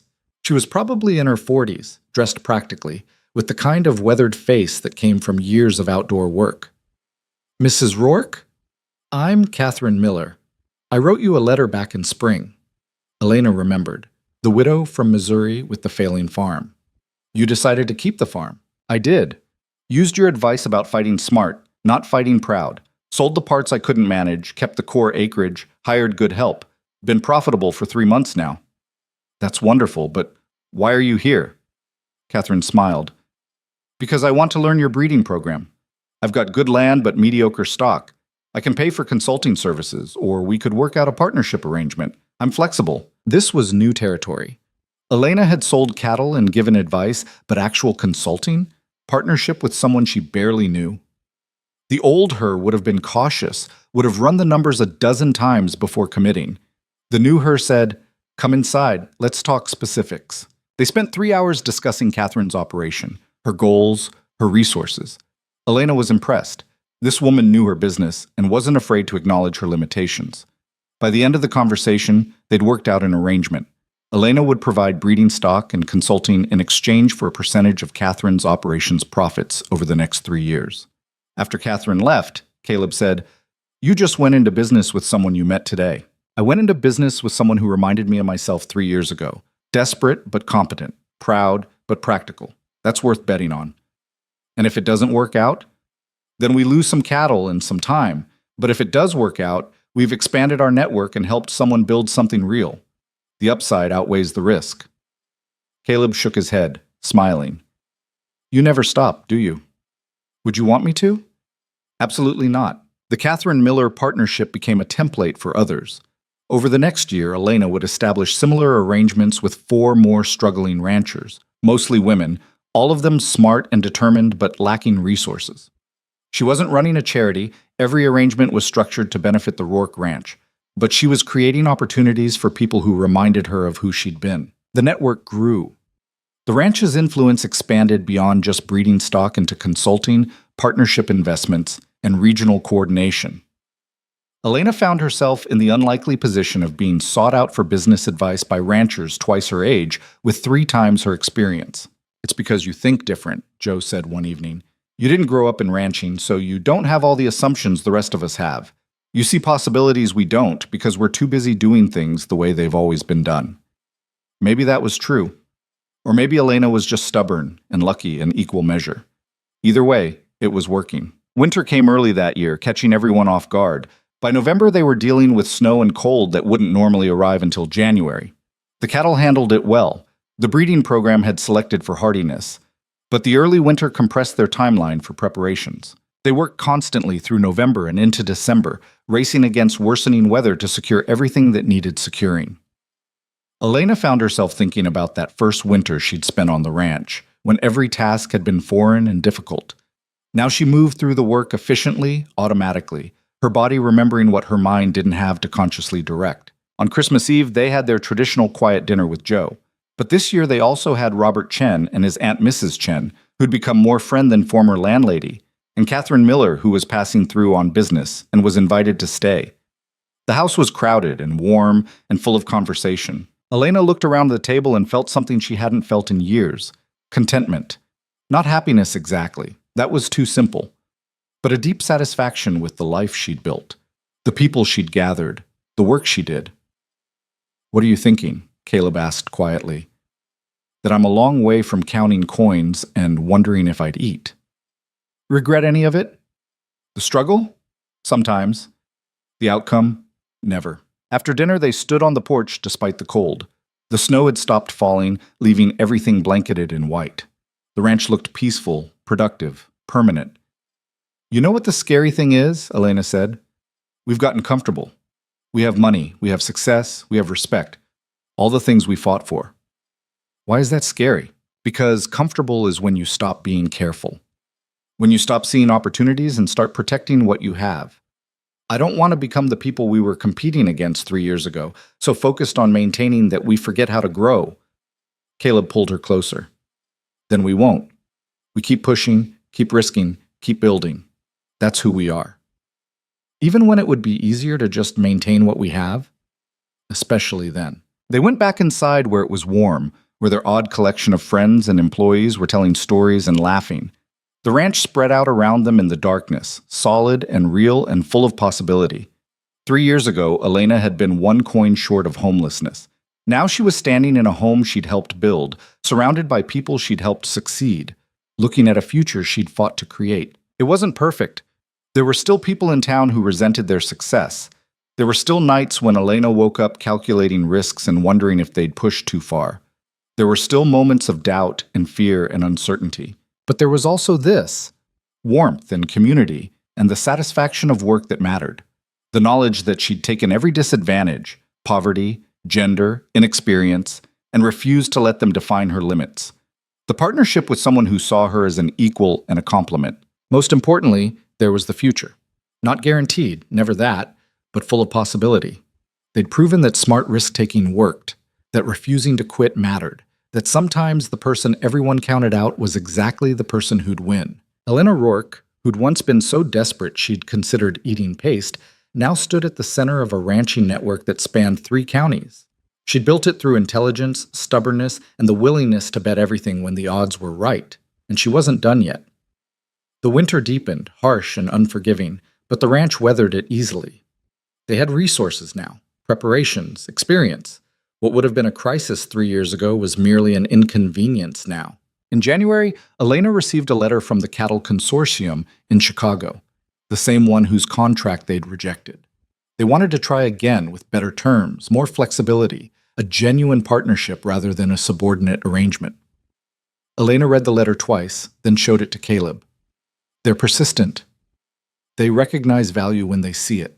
Question is whether we recognize it too. They spent a week discussing it, running numbers, considering implications. The new terms were genuinely better. They'd maintain control of their operation while gaining access to Chicago markets and capital for further expansion. It was the kind of opportunity that could transform their ranch from regional success to something much larger. "What do you think?" Caleb asked after they'd exhausted the analysis. "I think 3 years ago we would have said no because we were afraid of losing control. Now we can say yes because we're confident we can maintain it. The question isn't whether the deal is good, it is. The question is whether we want to be that big. Do we?" Elena thought about the women she'd partnered with, the network they'd built, the reputation they'd established. Going bigger would mean more influence, more resources, more ability to create opportunities for others. It would also mean more complexity, more pressure, less flexibility. "Yes," she said finally, "but on our terms. We counter with even better conditions. We make sure we're genuine partners, not just suppliers with delusions of equality. And if they don't agree, we walk away and keep building what we have." They sent their counteroffer. To their surprise, the consortium accepted without significant negotiation. Apparently, their reputation had grown enough that Chicago was willing to treat them as equals. The partnership began in March, and within months it was clear they'd made the right decision. The Chicago connection opened markets they couldn't have accessed alone. Their breeding stock went from regional commodity to nationally recognized brand. The ranch's income tripled, then quadrupled. Success brought new pressures. They needed more staff, better organization, sophisticated record-keeping. The informal operation that had worked when they were small became inadequate as they scaled up. Elena found herself spending more time managing people and less time doing the work she loved. "This isn't what I signed up for," she told Caleb one night in April, frustrated after a day spent dealing with personnel issues and administrative problems. "What did you sign up for?" "Working with cattle, building something with my hands, not managing a bureaucracy." "Welcome to success. It's not always what you imagined." Elena knew he was right, but it rankled. She'd fought so hard to escape poverty and build something real, and now that she'd succeeded, the success itself was pulling her away from the work that made it meaningful. The solution came from an unexpected source. Robert Chen, who'd grown from clerk to operations manager, sat down with Elena and Caleb in May. "You're both trying to do everything," he said bluntly. "You need to delegate. You hired good people. Let them do their jobs. You focus on strategy and decision-making. They handle implementation." "We can't just hand over control," Elena started. "You're not handing over control. You're distributing responsibility. There's a difference. You stay in charge of big decisions. They handle day-to-day operations. Otherwise, you're going to burn out trying to manage every detail of an operation that's too big for two people to run alone." It was obvious once he said it, but Elena had been so focused on maintaining hands-on involvement that she'd missed the forest for the trees. They spent the next month restructuring their operation, hiring managers for different divisions, creating clear hierarchies and responsibilities, building systems that didn't require their constant oversight. It felt like giving up control at first, but gradually Elena realized Robert was right. She wasn't losing control. She was gaining leverage. Now, when she made a strategic decision, an entire team implemented it instead of just her and Caleb scrambling to do everything themselves. By summer, the ranch was operating more smoothly than ever. Elena had time to return to the work she actually enjoyed, working with cattle, developing breeding strategies, consulting with partners. Caleb could focus on expansion and market development.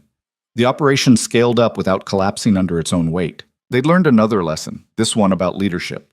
You couldn't build something big by doing everything yourself. You built it by creating systems and trusting good people to execute them. The town's attitude toward them had evolved too. They were no longer just successful, they were pillars of the community, whether they wanted to be or not. Elena found herself asked to serve on town councils, to mediate disputes, to provide financial backing for community projects. She'd gone from invisible to unavoidable. Martha Davenport had finally stopped spreading rumors, possibly because no one believed them anymore, possibly because even her bitterness had limits.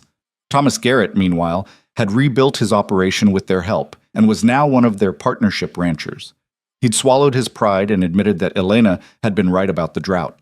It had taken him 3 years, but he'd gotten there. In August, Elena turned 28. Caleb surprised her with a small celebration, Just the core ranch staff and their partnership ranchers, nothing fancy. But standing there surrounded by people she'd worked with and fought alongside, Elena felt the weight of what they'd built.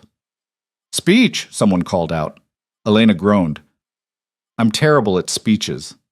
"Do it anyway," Caleb said, grinning. She stood up reluctantly. "Fine. 5 years ago, I was 1 coin short of homeless. I was hungry, desperate, and about one bad day from disappearing entirely. Then someone gave me a chance. Not charity, just an opportunity to prove myself. And I took it. I worked harder than I'd ever worked. I took risks that terrified me, and I refused to quit even when quitting would have been easier." She looked around at the faces watching her. "Some of you were there when I was struggling. Some of you came later. But all of you are part of what we've built here. This ranch, this network, this community, it exists because we chose to bet on each other. Because we decided that success didn't have to mean destroying others. Because we proved that you could be smart and fair at the same time." Elena paused, gathering her thoughts. "I don't know what the future holds. More challenges probably. More risks. More times when we'll have to decide whether to play it safe or bet everything on our instincts. But whatever comes, I know we'll face it the same way we've faced everything else. Together, stubbornly, and with the absolute refusal to let circumstance dictate our limits." She raised her glass. To taking chances, to refusing to quit, and to proving that sometimes the person everyone counts out is exactly the person who wins. They drank to that, and the celebration continued long into the evening. Later, when most people had left and Elena and Caleb were cleaning up, he said, "That was a good speech." "I meant every word." "I know, that's what made it good." They finished cleaning and stood on the porch, looking out at the ranch that had become their shared life's work. The buildings they'd built or improved, the pastures they'd cultivated, the cattle that represented years of careful breeding and strategic risk-taking, the network of partnerships that spread across 3 states. It was theirs, not in the sense of ownership, though legally it was, but in the sense of creation. They'd built it from nothing, or rather from less than nothing, from debt and drought and desperation. "Think we've made it?" Caleb asked. Elena considered. "Made it where?" "To whatever we were aiming for when we started. I don't think we were aiming for anything specific. Just trying to survive, then trying to build something, then trying to make it last. Maybe that's enough. Not having a destination, just having direction. That's almost philosophical." "Blame the success." "It's making me reflective." Caleb laughed and pulled her close. "Whatever happens next, we face it together. Obviously. I'm not letting you make decisions alone. You'd play everything too safe. And you'd risk everything on a hunch." "Exactly. That's why we work." They went inside, where it was warm and comfortable and theirs. The ranch stretched out around them in the darkness, solid and real and full of tomorrow's possibilities. They'd built something that mattered, something that would last beyond them. But more than that, they'd proven something fundamental about the frontier and about themselves. That success wasn't about luck or circumstances or advantages. It was about refusing to quit when quitting made sense. It was about taking calculated risks when everyone said you were crazy. It was about partnership and stubbornness, and the absolute conviction that you deserved better than survival. Elena Voss had arrived in Ashford Crossing with 1 coin and no prospects. Elena Rourke stood at the center of a ranching empire she'd helped build through intelligence, work, and the willingness to bet everything when the odds were right. The transformation hadn't been smooth or easy. It had been hard-won through drought and debt and doubt. But it had been worth it. Every single difficult step had been worth it. The telegram arrived on a Tuesday morning in September, delivered by Billy Patterson, who was now 17 and too tall for his own coordination. He nearly tripped over the porch steps, handing it to Elena. "Urgent message from Chicago, Mrs. Rourke," he said, already backing away like the telegram itself might explode. Elena tipped him and opened it while he retreated. The words were brief and devastating. "Market collapse imminent. Stop. Beef prices dropping 30%. Stop. Advise immediate action. Stop." She read it 3 times, each reading making her stomach sink further. They'd just committed to expanding their operation based on projections that assumed stable prices. They had contracts pending that would be worthless if prices dropped that much.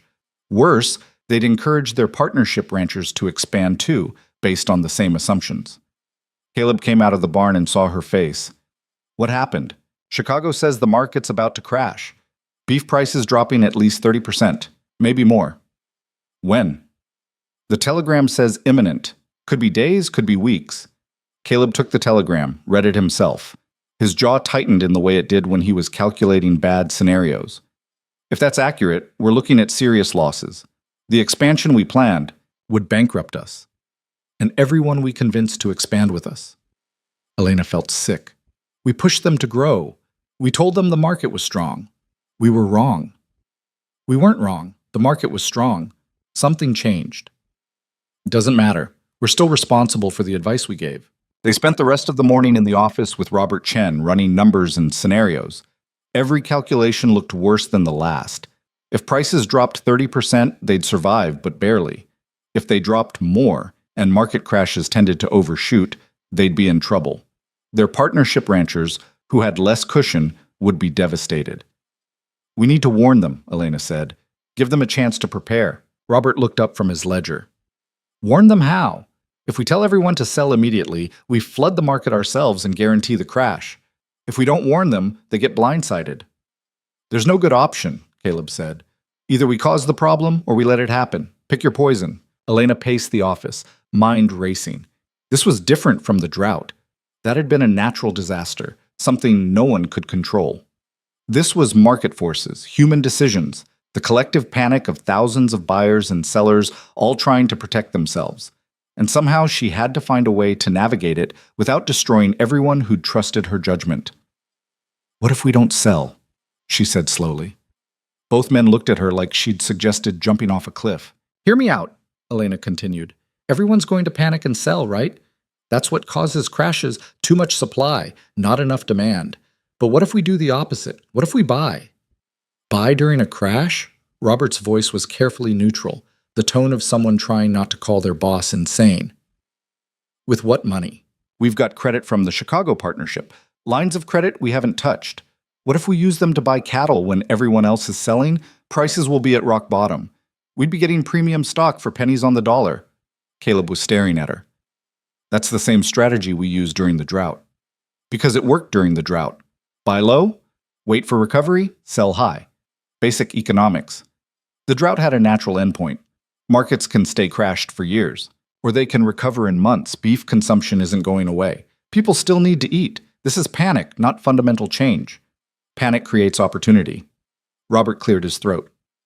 If I may offer a perspective, this is either brilliant or catastrophic, and the difference depends entirely on factors we can't control. If you're right about recovery timing, you'll multiply your holdings. If you're wrong, you'll lose everything including the credit lines, which means bankruptcy. So, same odds as the drought, Elena said. Worse odds, Caleb corrected. During the drought, we were betting on weather. This is betting on human psychology and market dynamics. Way more variables. Elena knew he was right. This was riskier, more complicated, less predictable. But the alternative was watching everything they'd built slowly erode, along with everyone who'd trusted them. At least this way they had a chance at not just surviving, but winning. What about our partnership ranchers, she asked. We warn them what's coming, give them the option to sell now before prices crash completely. Take smaller losses instead of catastrophic ones. And if they ask what we're doing? We tell them the truth, we're buying. They can join us or protect themselves. Their choice. Caleb studied her face for a long moment. You're really willing to bet everything again, after we just got stable? Stability is an illusion. We're either growing or dying. There's no maintaining in this business. You taught me that. Pretty sure you taught me that. Then we taught each other. Point is, we take the risk or we slowly lose what we've built. I'd rather go down swinging than watch us suffocate from caution. Robert diplomatically excused himself, leaving them alone in the office. Caleb moved to the window, looking out at the ranch they'd built together. Elena could see the tension in his shoulders, the weight of the decision pressing on him.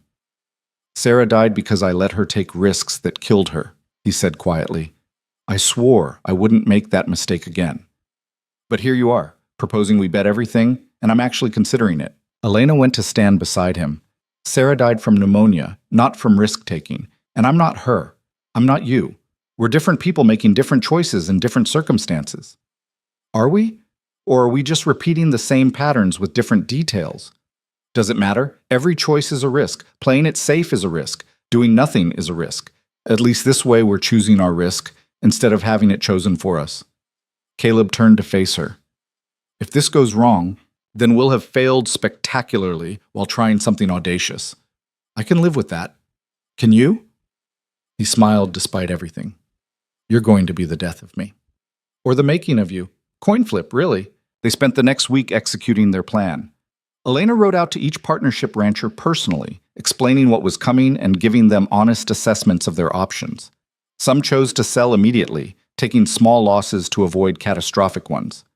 Others, inspired by Elena's confidence or their own stubbornness, decided to hold and even buy more. Catherine Miller was one of the buyers.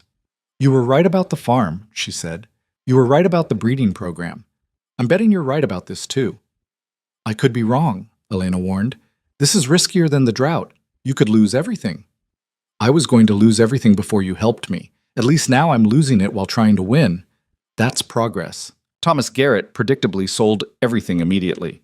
You're crazy, he told Elena. Markets don't recover this fast. You're going to bankrupt yourself, and everyone's stupid enough to follow you. Maybe, Elena said. We'll see. The crash came exactly when Chicago predicted. Beef prices plummeted, dropping 40% in the first week. Ranchers across 3 states panicked and sold, flooding the market with cattle and driving prices even lower. By the end of September, prices had dropped 50% from their peak. Elena and Caleb bought methodically through the carnage. They used their credit lines, their cash reserves, every resource they could access. They bought premium breeding stock from desperate ranchers at fraction of what it had cost months earlier. They bought young cattle with excellent bloodlines. They bought entire herds from operations going bankrupt. Their partnership ranchers who'd chosen to buy did the same on smaller scales. Within 6 weeks, they'd collectively acquired thousands of head of cattle at prices that would have been impossible in a normal market. They'd also leveraged themselves to a degree that made the drought debt look conservative. If the market didn't recover, if prices stayed depressed for years like Caleb feared, they'd be destroyed. Not just broke, but ruined beyond recovery. The town watched with morbid fascination. Elena could feel the speculation every time she went into Ashford Crossing. Would the Rourkes survive this gamble? Were they geniuses or fools? The betting, she suspected, was fairly even.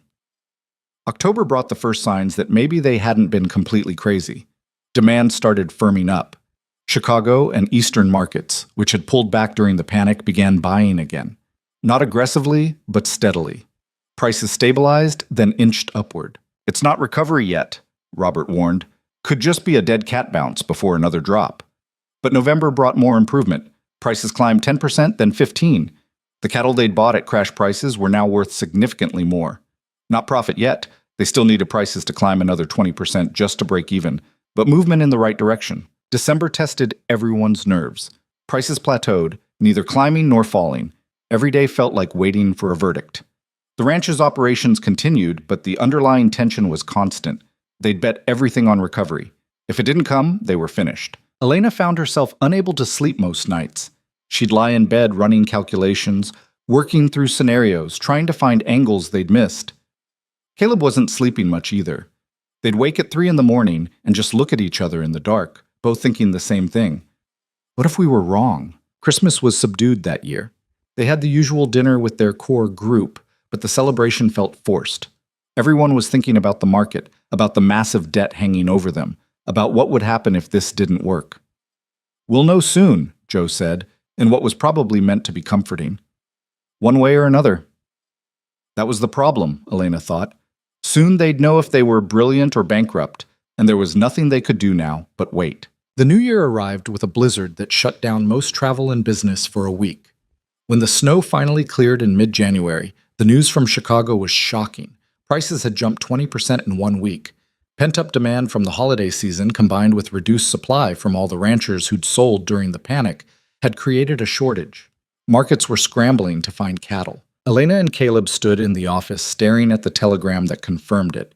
They were profitable. Not just break-even, but genuinely profitable. The cattle they'd bought at crash prices were now worth double or more. Their gamble had paid off. We did it, Caleb said, sounding almost surprised. We did it, Elena echoed, waiting for relief or joy or something. Instead, she just felt exhausted. Robert came in with updated calculations. If we sell now, we clear all debt and still have substantial profit. If we hold another few months, prices might climb even higher. Your call. Elena looked at Caleb. What do you think? I think we take the win. We've proven the point. let's not get greedy. They sold strategically over the next 6 weeks, taking advantage of the price recovery without flooding the market themselves. By March, they'd cleared all debt, replenished their reserves, and still maintained a larger herd than they'd had before the crash. Their partnership ranchers who'd bought with them had similar results, some even better. The transformation in their financial position was staggering. They'd gone from leveraged and vulnerable to secure and expanded in less than 6 months. The ranch's value had effectively doubled. Their reputation had gone from successful to legendary. But success came with complications Elena hadn't anticipated. The Chicago consortium, impressed by their market timing, wanted more involvement in their operations. Other ranchers who'd sold during the panic were bitter about missing the recovery. And there were new people showing up at the ranch almost daily, wanting advice, wanting partnerships, wanting a piece of what the Rourkes had built. "I miss when we were just trying to survive," Elena told Caleb one evening in April. "Problems were simpler then." "No, they weren't. We just remember them that way because we survived them." Fair point. Still, this is getting overwhelming. We're spending more time managing perception than managing the ranch. They were sitting on the porch watching the sunset, something they didn't do often enough anymore. The ranch had grown to the point where there was always something demanding attention, always another decision to make, always someone needing their input. Caleb put his arm around her. "What if we step back?" "From what?" "From some of this. We've proven everything we needed to prove. We've built something that works. Maybe it's time to let other people run parts of it while we actually enjoy what we've created." Elena considered this. The idea of stepping back felt wrong, like admitting defeat or going soft. But maybe Caleb was right. Maybe success meant earning the right to not work yourself to death. Maybe there was a difference between building something and maintaining something, and they'd crossed from one to the other without noticing. "What would that look like?" she asked. "We keep strategic control, make the big decisions. But day-to-day operations? That's what we hired managers for. Let them manage. We supervise and guide, but we don't kill ourselves trying to control every detail." "You think it would work?" "I think we've built good enough systems that it has to work, and if it doesn't, we adjust. But running ourselves ragged just because we can isn't actually accomplishing anything except making us tired." Elena realized he was right. They'd been so focused on proving they could handle everything that they'd forgotten to ask whether they should handle everything. Success meant building something that didn't require their constant attention. If they couldn't step back, they hadn't actually built a sustainable operation, just a complicated house of cards held together by willpower. Over the next few months, they restructured again. They promoted Robert Chen to general manager with real authority. They hired division heads for breeding, sales, and partnerships. They created clear hierarchies and decision-making processes that didn't require Elena or Caleb to be involved in every choice. It was harder than Elena expected. Letting go meant trusting other people to make decisions she would have made differently. It meant accepting that good enough was actually good enough, even when she could see ways to make things better. It meant acknowledging that her obsessive involvement wasn't actually making things better anymore, just making her exhausted. But gradually, surprisingly, it worked. The ranch operated smoothly without her micromanaging. Problems got solved without her solving them. The business grew without her driving every aspect of growth. She found herself with something she hadn't had in years: time. Time to actually work with cattle instead of just managing cattle operations. Time to consult with partnership ranchers on breeding programs. Time to develop new strategies instead of just implementing existing ones. Time to sit on the porch with Caleb and watch sunsets. By summer, the ranch was more profitable than ever, despite, or maybe because of, their reduced involvement. The lesson was humbling. They'd built something good enough that it didn't need them desperately clinging to control. Their value was in vision and strategy, not in daily execution. Elena's reputation continued growing despite her attempts to stay out of the spotlight. Women wrote to her constantly now, asking for advice, inspiration, partnership opportunities. A publisher approached her about writing a book about frontier business practices. A women's college in the East wanted her to speak about success in male-dominated industries. She turned down most of it. The book felt presumptuous. She was 30 years old, hardly qualified to write definitive guidance. The speaking engagement felt exhausting. She wasn't interested in being a symbol or a spokesperson. She just wanted to run a ranch and live her life. But some opportunities were harder to refuse. A consortium of women ranchers from 4 different states asked Elena to help organize a regional association, a network for sharing information, coordinating market timing, and supporting each other. It was exactly the kind of practical cooperation Elena believed in, and she couldn't say no. The Western Women's Ranching Association held its first meeting in August at the Rourke Ranch. 15 women from across the region, each running their own operation, gathered to discuss shared challenges and opportunities. Elena had expected awkwardness or competition. Instead, she found solidarity and sharp intelligence. "We're all fighting the same assumptions," Catherine Miller said during one discussion. That women can't understand cattle, can't make hard business decisions, can't compete with men. Individually, we prove people wrong.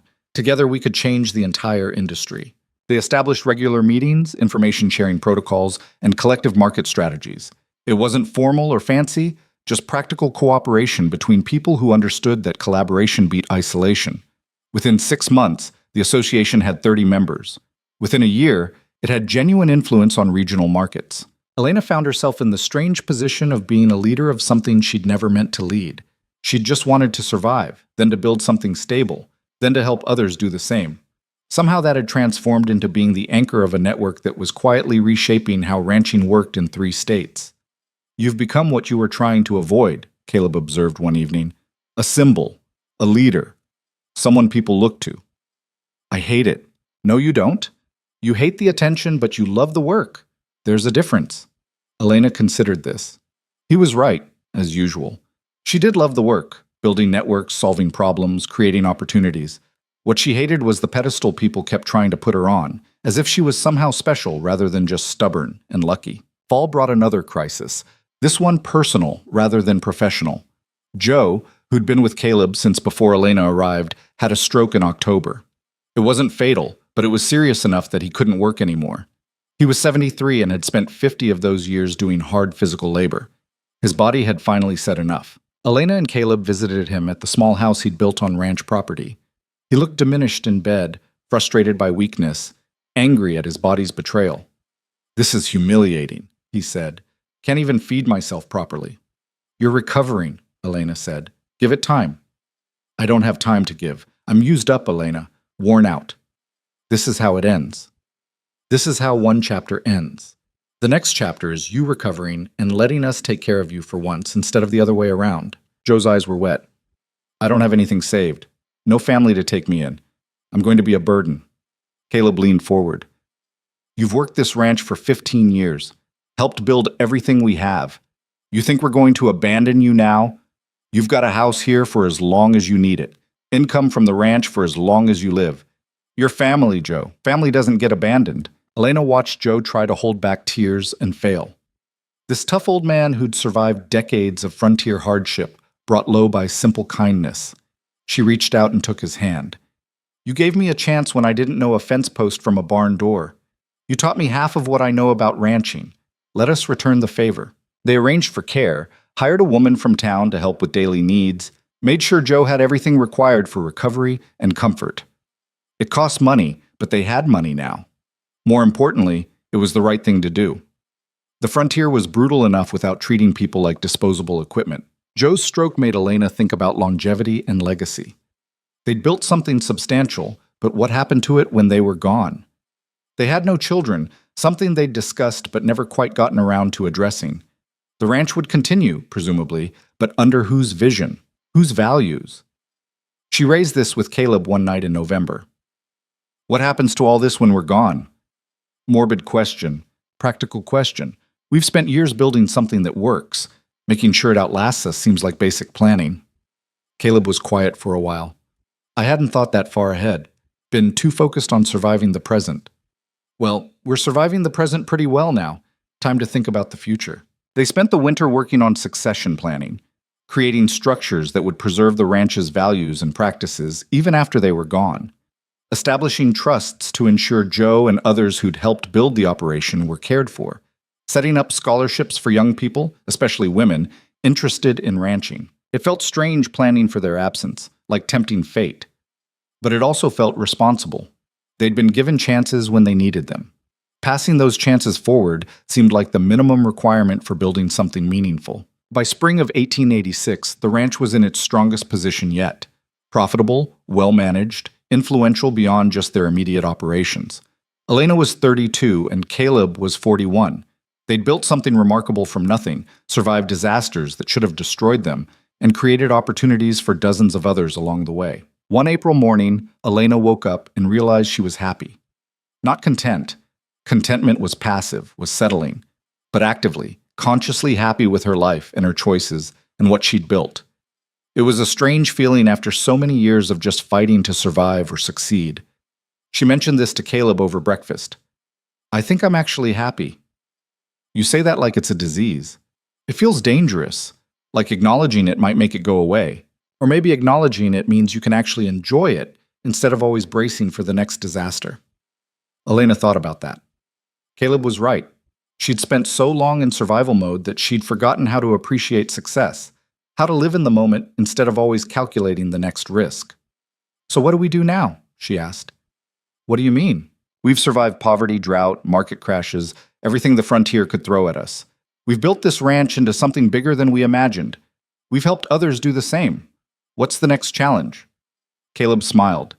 "Maybe the challenge is learning to enjoy what we've built instead of always looking for the next mountain to climb." That sounds boring. That sounds healthy. There's a difference. But Elena knew herself too well. She wasn't built for static existence. She needed challenges, problems to solve, risks to take. The question was finding the right challenges, ones that mattered without requiring them to bet everything they'd built. The answer came from an unexpected direction. The railroad, which had bypassed Ashford Crossing years earlier, was reconsidering. Population had grown, the ranching operations had expanded. Suddenly, the town was worth a station after all. But the railroad company wanted local investment and guarantees before committing.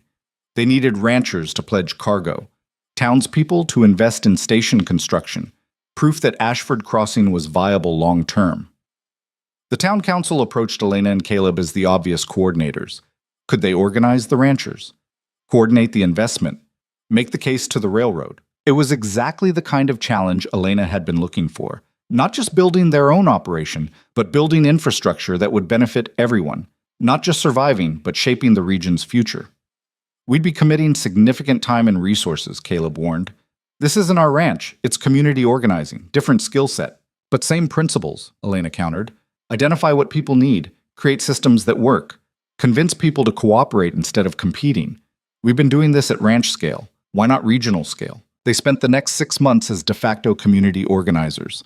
Elena coordinated the ranchers, building consensus around railroad commitments and convincing skeptics that cooperation beat isolation.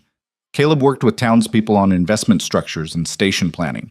Together, they built a coalition that gave the railroad enough confidence to commit. The announcement came in October. Ashford Crossing would get its station. Construction would start the following spring. The town that had been dying when Elena arrived was now growing again, and she'd been central to making it happen. The celebration was enormous. The whole town turned out, and for once, even Martha Davenport looked pleased. Elena found herself surrounded by people thanking her, congratulating her, treating her like some kind of hero. She escaped to the porch of the general store where it was quieter. Caleb found her there a few minutes later. "Hiding from your admirers?" "Trying to." "Why do people think this was all me? It was everyone working together." "Because you organized everyone. You convinced people to cooperate. Leadership matters, Elena. You can be uncomfortable with that, but it's still true." Elena looked out at the celebrating crowd. The town that had once watched her nearly starve was now celebrating success she'd helped create. The journey from desperate seamstress to community leader had taken 5 years and felt both inevitable and impossible. "You know what the weirdest part is?" she said. "I spent so long just trying to survive that I never thought about what came after survival, about what you do when you've actually won. You find new challenges. Or you enjoy the victory. Or both. Which do you want to do?" Caleb pulled her close. "Both. I want to keep building things with you, but I also want to enjoy what we've built. I want to sit on our porch and watch sunsets. I want to travel and see places that aren't drought-stricken or market crashed. I want to have a life, not just a successful operation." Elena leaned against him, watching the celebration. "That sounds good. That sounds really good." They stayed there on the porch, while the town celebrated below. Two people who'd found each other when they were both struggling, who'd built something remarkable together, who'd survived everything the frontier had thrown at them. They'd proven that intelligence and stubbornness could beat circumstance, that strategic risk-taking worked, that you could build something real from nothing if you refused to quit. Most importantly, they'd proven that partnerships, real partnerships built on equality and respect, could accomplish what individuals couldn't. They'd made each other better, stronger, more capable. The ranch was theirs, but it was also proof that together they were greater than the sum of their parts. The sun set over Ashford Crossing, painting everything gold. Elena thought about that first sunset 5 years ago, when she'd been one coin short of homeless and too proud to beg. She'd come so far from that desperate woman counting her last pennies, but in some ways she was still that woman, still stubborn, still proud, still refusing to break no matter what the world threw at her. The difference was now she had something worth fighting for. Not just survival, but a life she'd built deliberately. Not just success, but meaningful success that helped others. Not just existence, but purpose. "Ready to go home?" Caleb asked. Elena smiled. Home. 5 years ago, she hadn't had one. Now she had a ranch, a partnership, a network, a community. She'd built all of it from nothing through work and will, and the absolute refusal to let circumstances dictate her limits. "Yeah," she said, "let's go home." They walked back to the ranch under emerging stars, two people who'd bet on each other and won. The future stretched ahead, uncertain as always, but full of possibility. Whatever came next, new challenges or earned rest or some combination of both, they'd face it together. That was enough. That was everything. The years that followed the railroad announcement should have been easy. That's what Elena kept telling herself during the sleepless nights of 1887 when complications kept multiplying like weeds in untended ground. Success, she was learning, didn't solve problems. It just traded them for different, more expensive ones. The railroad construction brought an influx of workers, which brought temporary prosperity but also tensions. Longtime residents resented the newcomers. Businesses struggled to keep up with demand. Property values spiked, pricing out people who'd lived in Ashford Crossing for decades. The town council meetings devolved into shouting matches about growth and change and who deserved to benefit from the railroad they'd all fought to bring. Elena found herself mediating disputes she had no business mediating. A shopkeeper and a construction foreman got into a fistfight over prices. Two ranchers nearly shot each other over water rights complicated by new development. The boarding house owner, not Mrs. Chen, who'd retired, tried to triple rents overnight, sparking near riots. "This is what we wanted," Caleb said after a particularly brutal council meeting in March. "Growth and prosperity." "This is a mess," Elena corrected. "Growth without planning is just chaos with money attached." She was right, but being right didn't make the situation easier. The railroad that was supposed to save Ashford Crossing was threatening to tear it apart through growing pains nobody had anticipated. Elena spent weeks developing proposals for managed growth, zoning regulations, price controls, conflict resolution processes. The council adopted half of them, butchered the other half, and blamed Elena when things still went wrong. "You can't make everyone happy," Robert Chen reminded her after one particularly vicious council meeting where she'd been accused of favoritism, incompetence, and secret profiteering all in the same breath. "Some people just want someone to blame." Elena knew that intellectually. Emotionally, it was harder. She'd spent years building goodwill and reputation, and watching it get shredded by people who wanted simple answers to complicated problems was exhausting. The ranch itself was thriving, which somehow made everything else harder. They were profitable enough that money wasn't a concern, which meant Elena couldn't use financial pressure as an excuse to avoid community obligations. The breeding program was so successful, they had waiting lists for their cattle. The partnership network had expanded to 7 states. By every objective measure, they'd won. So why did Elena feel like she was losing? She finally admitted the truth to Caleb one night in April. They were in bed, both too tired to sleep, both thinking about the 100 problems that needed solving tomorrow. "I don't know what I'm doing anymore," Elena said to the darkness. "With the ranch, I understand the rules. With business, I can see the patterns. But this community leadership thing? I'm making it up as I go and hoping I don't destroy everything by accident." "You're doing fine." "I'm not. Half the town loves me, half hates me, and I have no idea which half is right. Maybe both, maybe neither." Caleb rolled over to face her. "You want to quit?" "Yes. No, I don't know." Elena rubbed her eyes. "I want to go back to when the problems were simple, when success meant surviving another week, when I knew exactly what I was fighting for." "You're fighting for the same thing, just on a bigger scale." "It doesn't feel the same. It feels like I'm responsible for things I can't control, making decisions that affect people I'll never meet, trying to predict consequences I can't see." I'm tired, Caleb. Really tired. He pulled her close. Then we stepped back.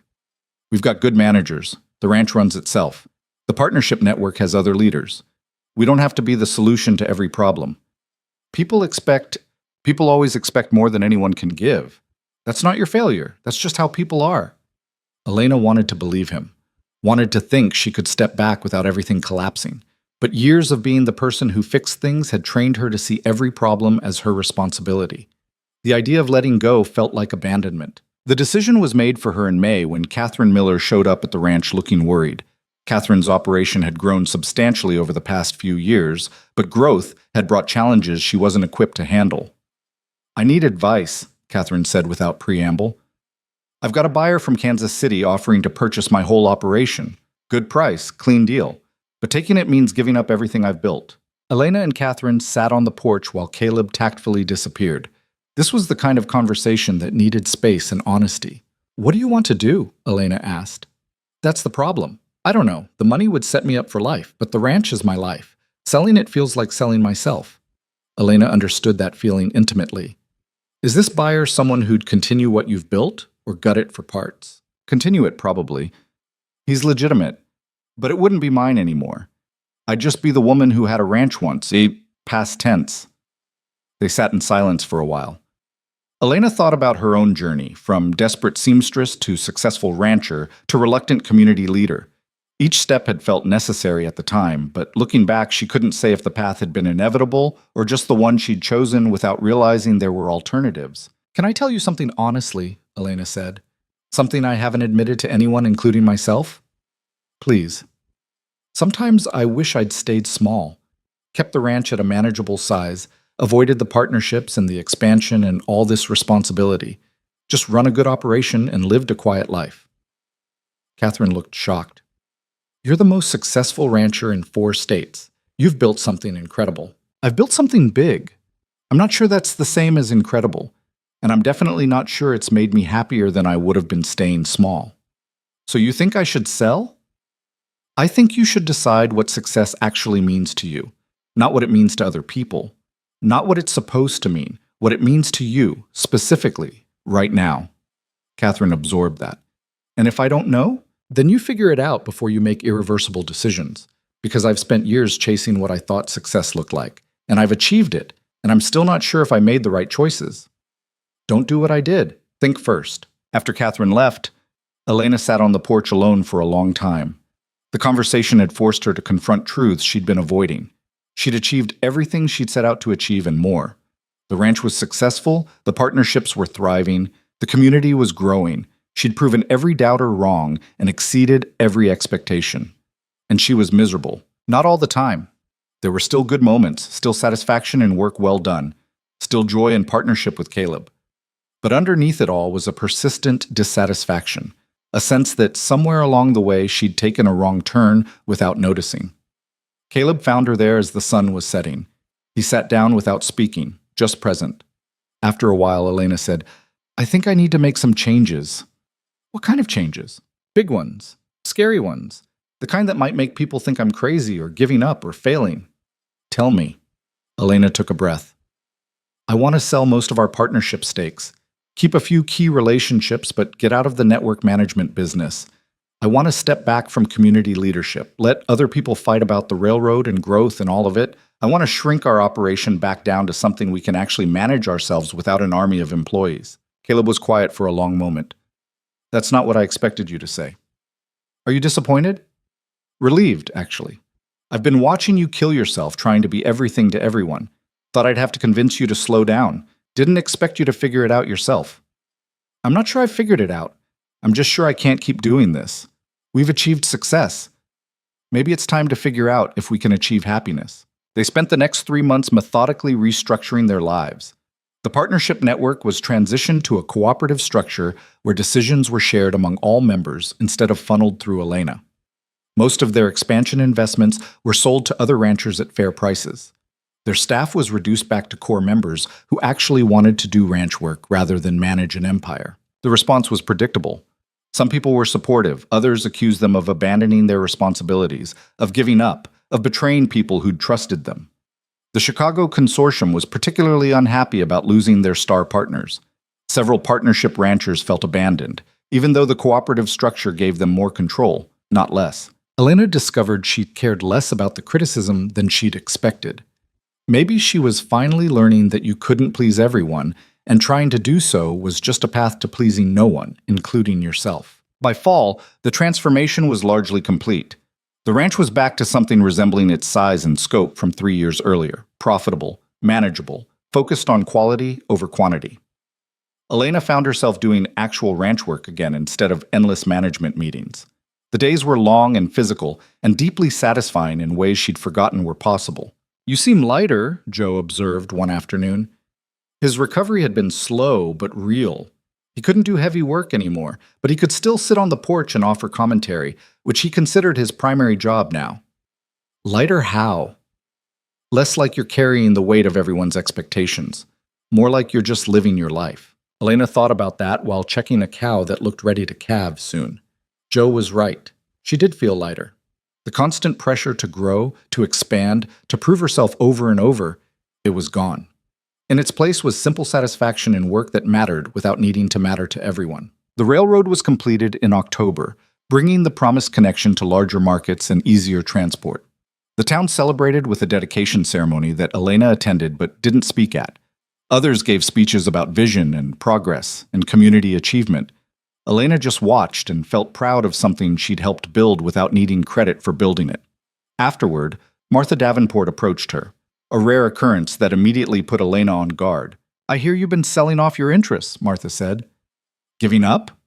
Elena could have gotten defensive, could have explained her reasoning, could have justified her choices. Instead, she just said, "Not giving up, refocusing. There's a difference." Some people are saying you couldn't handle the pressure, that you talked big but couldn't deliver. Some people say a lot of things. Most of it's nonsense. Anything else? Martha seemed disappointed by the lack of reaction. She'd clearly been hoping for drama. When none materialized, she drifted away, presumably to find someone else to needle. Caleb had watched the interaction from a distance. That was restrained. "I'm getting better at not caring what Martha thinks. Only took me 7 years." Progress. They rode back to the ranch in comfortable silence. The November air was cold but not brutal. The landscape looked peaceful, settled. Elena thought about how different everything was from that first desperate winter when she'd been learning to mend fences and questioning every decision that had led her to manual labor. "Do you ever regret it?" she asked Caleb. "Offering me that job? All the chaos that came after?" "Every day," he said, completely deadpan. Elena laughed. "Liar. Fine. Never. Not once. You? Regret taking the job? No. Regret some of the choices we made after? Maybe. But overall, no regrets. Even with everything we're walking away from, we're not walking away. We're choosing differently. We proved we could build an empire. Now we're proving we're smart enough not to be trapped by it." Winter that year was mild, which everyone took as a good omen for the new year ahead. The ranch settled into rhythms that felt sustainable rather than frantically ambitious. Elena and Caleb found time for things they'd neglected: reading, conversation, actually enjoying meals instead of scarfing food between crises. Catherine Miller came by in December with news. She'd turned down the Kansas City buyer and recommitted to her operation.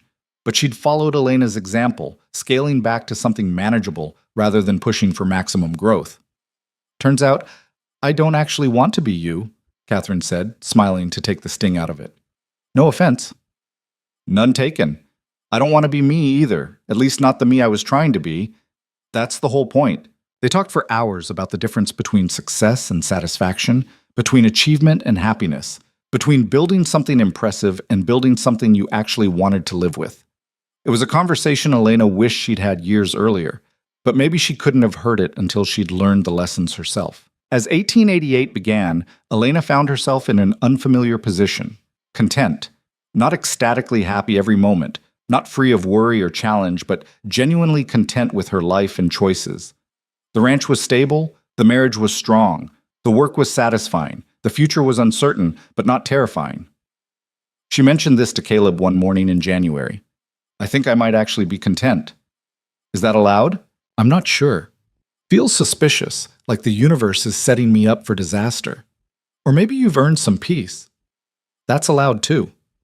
Elena wanted to believe that, wanted to think that you could fight and struggle and build and win, and then actually enjoy the victory instead of immediately looking for the next battle.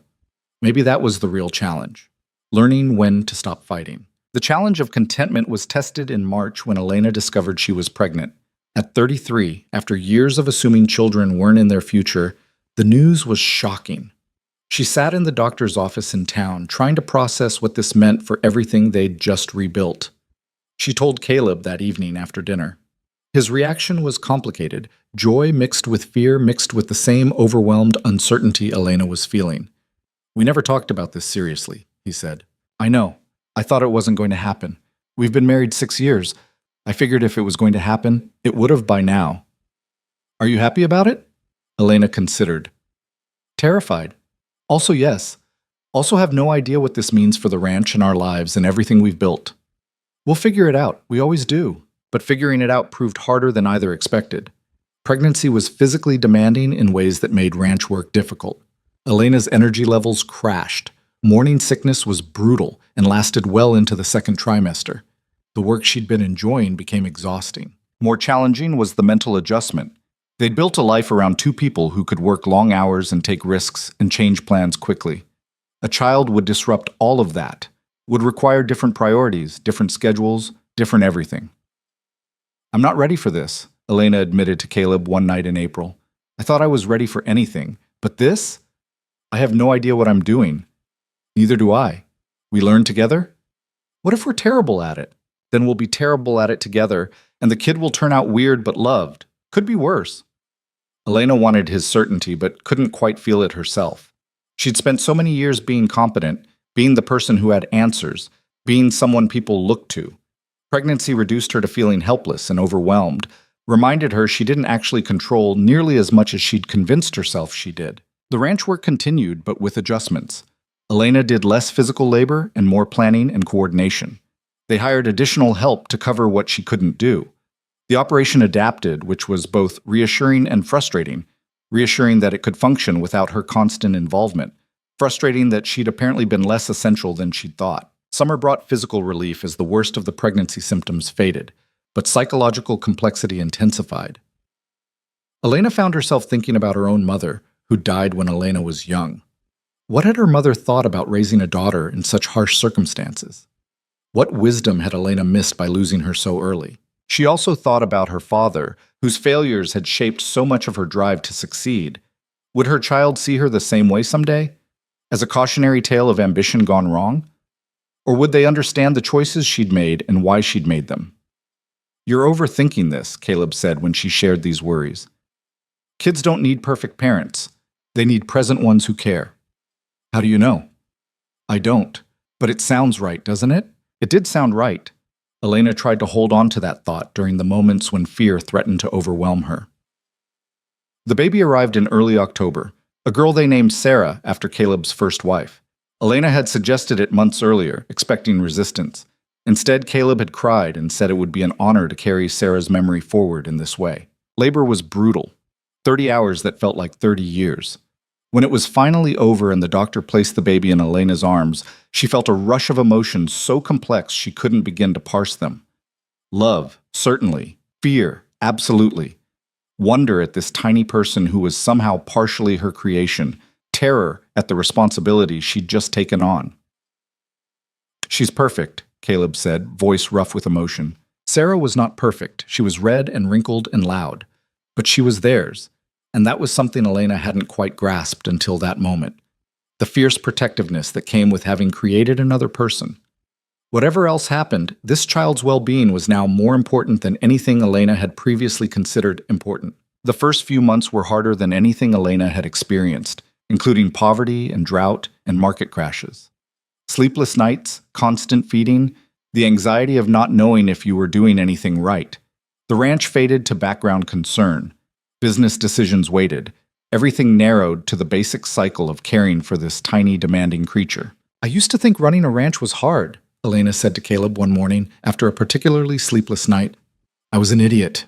Running a ranch is easy. This is hard. But we're doing it. Are we? How do we even tell?" She's alive and growing. That's probably success. Elena laughed despite her exhaustion. He was right. They were surviving this too, just like they'd survived everything else. Different challenges, same fundamental approach. Take it one day at a time and refuse to quit. By December, they'd found some rhythm. Sarah was sleeping more consistently. Elena had figured out how to work with a baby strapped to her. Not ideal, but functional. The ranch continued operating because they'd built good systems and hired good people. Joe loved the baby with a fierce devotion that surprised everyone, including himself. He'd rock her for hours, telling stories about the old days when the frontier was even rougher than it was now. Sarah would sleep in his arms while he talked, and Elena would watch and feel grateful that they'd created space for him in their lives. As the year ended and 1889 began, Elena took stock of her life with something approaching perspective. She was 34 years old. She'd gone from desperately poor to financially secure, from unknown to respected, from alone to surrounded by family, Caleb and Sarah and Joe, and their small circle of genuine friends. The ranch was no longer the empire they'd briefly built, but it was profitable and manageable. They'd proven they could build big, then proven they were wise enough to choose sustainability over size. That felt like genuine success rather than just impressive achievement. Most importantly, Elena had learned something crucial. Success wasn't a destination you arrived at and then lived happily ever after. Success was a series of choices you made every day about what mattered and what didn't, about what to fight for and what to let go, about building the life you actually wanted instead of the life you thought you were supposed to want. She'd spent years fighting to prove she deserved to exist in spaces that didn't want her, fighting to build something from nothing, fighting to survive disasters and thrive despite obstacles. All that fighting had been necessary, but at some point the fighting itself had become the point. She'd forgotten to ask what she was fighting for beyond just winning the fight. Having Sarah had forced that question. What kind of world was Elena building? What values was she modeling? What legacy was she creating beyond just financial success and professional reputation? These questions led to changes. Some small, some significant. They donated land to the town for a school building. Not for credit or recognition, just because a community needed infrastructure and they had resources to help. They established a fund for struggling ranchers who needed temporary support to avoid bankruptcy. Not loans, just grants, because sometimes people needed help without the burden of debt. Most controversially, Elena began mentoring young women interested in ranching or business, offering advice and sometimes financial backing for their ventures. This drew criticism from people who thought she was playing favorites or trying to manipulate the next generation. Elena learned to ignore these criticisms. She was building the kind of support network she wished had existed when she was struggling, and other people's opinions about her motivations didn't particularly matter. "You're doing it again," Caleb observed one evening in March. Sarah was asleep, and they were enjoying rare quiet time on the porch. "Building something bigger than yourself." "I'm trying not to. I'm trying to keep it small and sustainable. It's not the size that matters. It's that you can't stop helping people. You see someone struggling, and you have to fix it." Elena considered this. Is that bad? No. It's who you are. Just don't let it consume you again. Find the balance between helping others and taking care of yourself. "When did you become so wise?" "I've always been wise. You were just too stubborn to notice." They sat in comfortable silence, watching the stars emerge. Elena thought about balance and sustainability and the difference between building something because you needed to prove yourself versus building something because it genuinely mattered. The line between those two things was subtle but crucial. By summer, Elena had found something resembling equilibrium. She worked the ranch part-time, focusing on aspects she genuinely enjoyed. She mentored a handful of women who showed real promise and dedication. She spent time with Sarah, who was growing into a personality rather than just a demanding set of needs. She maintained her marriage as an actual partnership rather than just a business arrangement that happened to include affection. It wasn't dramatic or impressive. Nobody was writing articles about Elena Rourke anymore. The ranch wasn't the talk of 3 states. They'd faded from prominent to simply successful, from newsworthy to normal. And Elena was fine with that. Better than fine.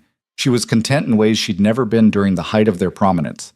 Turned out being remarkable was exhausting, and being simply good was its own kind of achievement. The Western Women's Ranching Association continued without her constant involvement, which proved it had been built on solid foundations rather than just Elena's personality.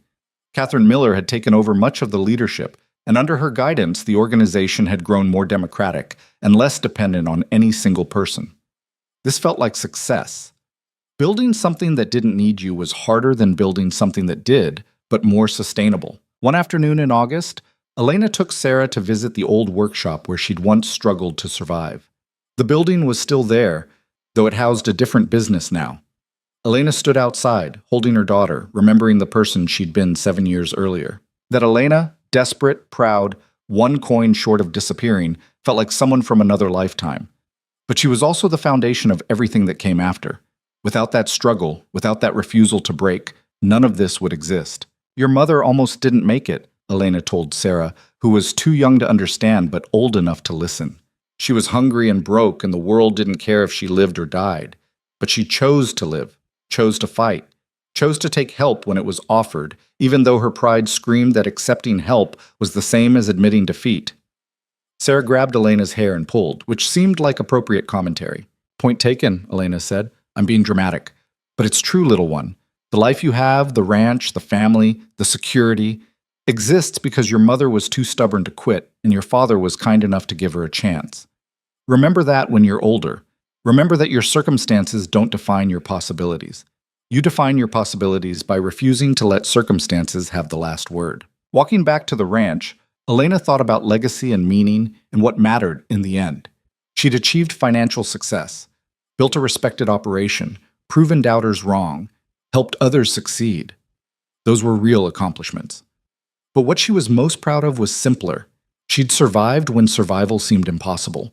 She'd built a life worth living when life had seemed determined to break her. That was the real victory, not the ranch's profitability or her reputation or the partnerships she'd created, just the basic fact of having refused to disappear when disappearing would have been easier. Fall brought the usual preparations for winter, but this year they felt different. Sarah was walking now, toddling around getting into everything. Joe was declining slowly but peacefully, surrounded by people who cared about him. The ranch was stable and profitable without requiring constant crisis management. Life had achieved a kind of sustainable rhythm that Elena had once thought was impossible. "We did it," she told Caleb one October evening. They were watching Sarah play with building blocks, making towers and knocking them down with gleeful destruction. Did what? Survived. Built something. Created a life worth living. All the things we were trying to do without quite knowing what we were trying to do. You make it sound finished.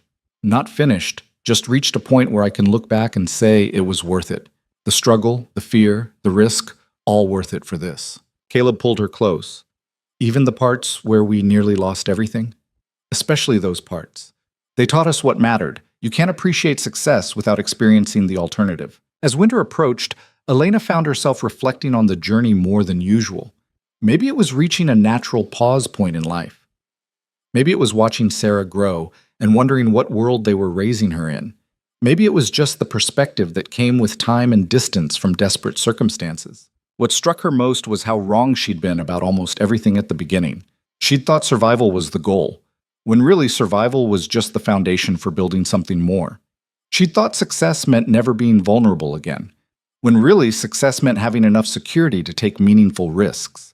She'd thought strength meant never needing help, when really strength meant accepting help and using it to build something greater than you could alone. Most surprisingly, she'd thought happiness would come from achieving specific milestones: financial security, professional respect, proven competence. But happiness, she'd discovered, came from much simpler things: work that felt meaningful, relationships built on genuine partnership, the satisfaction of helping others without destroying yourself in the process. The final lesson came in December when Martha Davenport died suddenly of a heart attack. Elena attended the funeral and felt genuine sadness, not for the person Martha had been, bitter and resentful to the end, but for the person she could have been if she'd learned to let go of resentment. She spent 30 years being angry at everyone who succeeded when she didn't, Elena told Caleb after the service. What a waste. What a terrible waste of a life. You could have become her if things had gone differently. Elena knew he was right. If she'd failed, if the drought had destroyed them, if any of their gambles hadn't paid off, she could have spent decades being bitter about it. The difference between Elena and Martha wasn't talent or intelligence or even luck. It was the willingness to take help when offered, to take risks when others played safe, to keep trying when failure seemed inevitable. And maybe most importantly, the wisdom to know when you'd won and could stop fighting.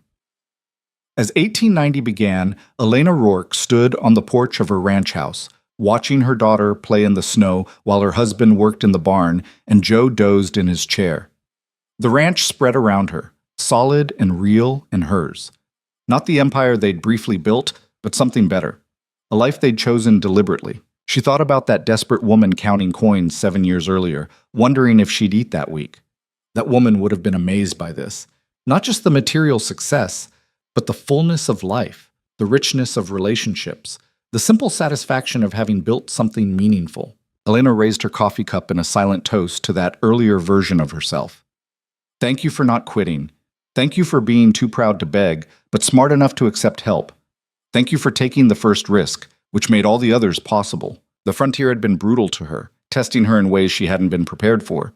But she'd been brutal right back, refusing to break, refusing to disappear, refusing to let circumstance dictate her limits. She'd taken one coin and one chance and turned them into a life worth living. That was the real story. Not rags to riches, not a simple arc of struggle to triumph, just one stubborn woman who refused to quit, one patient man who gave her a chance, and a series of choices that somehow added up to meaning. Sarah called out, wanting to show her mother a snowman she'd started building. Elena set down her coffee and went to help, boots crunching in the snow. Behind her, the ranch stood solid against the winter sky. Ahead of her, her daughter laughed and played, secure in a world Elena had fought to create. 7 years from desperate to content, from invisible to respected, from alone to surrounded by family.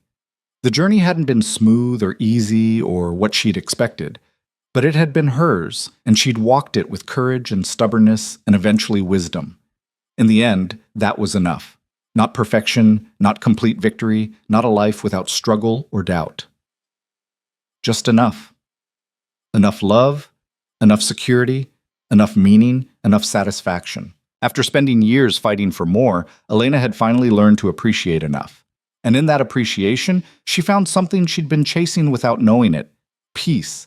Not the absence of challenge or risk or uncertainty, but the deep peace that came from knowing she'd fought the fights that mattered, built something worth building, and created a life she could look back on without regret. The snow kept falling. Sarah kept laughing. Caleb emerged from the barn and waved.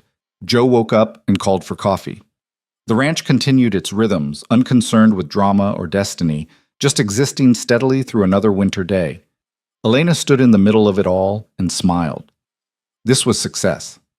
Not the impressive kind that made headlines, but the real kind that made life worth living. And after everything she'd survived and overcome and built, real success was exactly what she'd earned. The future would bring new challenges, certainly. Life didn't stop testing you just because you'd won some battles. But Elena had learned she could face those challenges, not alone, but with partnership and community and the hard-won wisdom that came from refusing to quit when quitting would have been easier. She'd started with one coin and no prospects. She'd built a ranch, a reputation, a family, a legacy. But more than any of that, she'd built herself, transformed from desperate seamstress to confident rancher, from isolated survivor to community pillar, from someone fighting for basic existence to someone choosing how to live meaningfully. That transformation was the real victory. Everything else, the ranch, the success, the respect, was just evidence of what happened when you refuse to let the world's assessment become your reality. Elena Voss had arrived in Ashford Crossing, ready to disappear. Elena Rourke stood in the same town as someone who mattered, someone who'd built something real, someone whose story proved that circumstances might shape you, but they didn't have to define you. And that story, built from desperation and determination and one rancher's willingness to take a chance, was just beginning to show its full meaning in the life of a daughter who would grow up knowing that she came from strength, that her mother had fought for every good thing they had, and that sometimes the bravest thing you could do was simply refuse to quit. The snow continued falling on the ranch, covering everything in clean white. Inside the house, dinner would need preparing soon. Tomorrow would bring work and decisions and the ongoing task of living deliberately. But for now, in this moment, Elena just stood and appreciated what she'd built. Not perfectly, not without mistakes, but honestly and with everything she had. That, in the end, was all anyone could do. Fight for what mattered, build what you could, love the people who deserved it, and refuse to let defeat have the final word. Elena had done all of that and more. And as she watched her daughter play in the snow of a ranch she'd helped build from nothing, she knew, deeply, certainly, peacefully, that every hard choice, every risk taken, every moment of doubt overcome had been worth it. This was the life she'd fought for, and it was enough.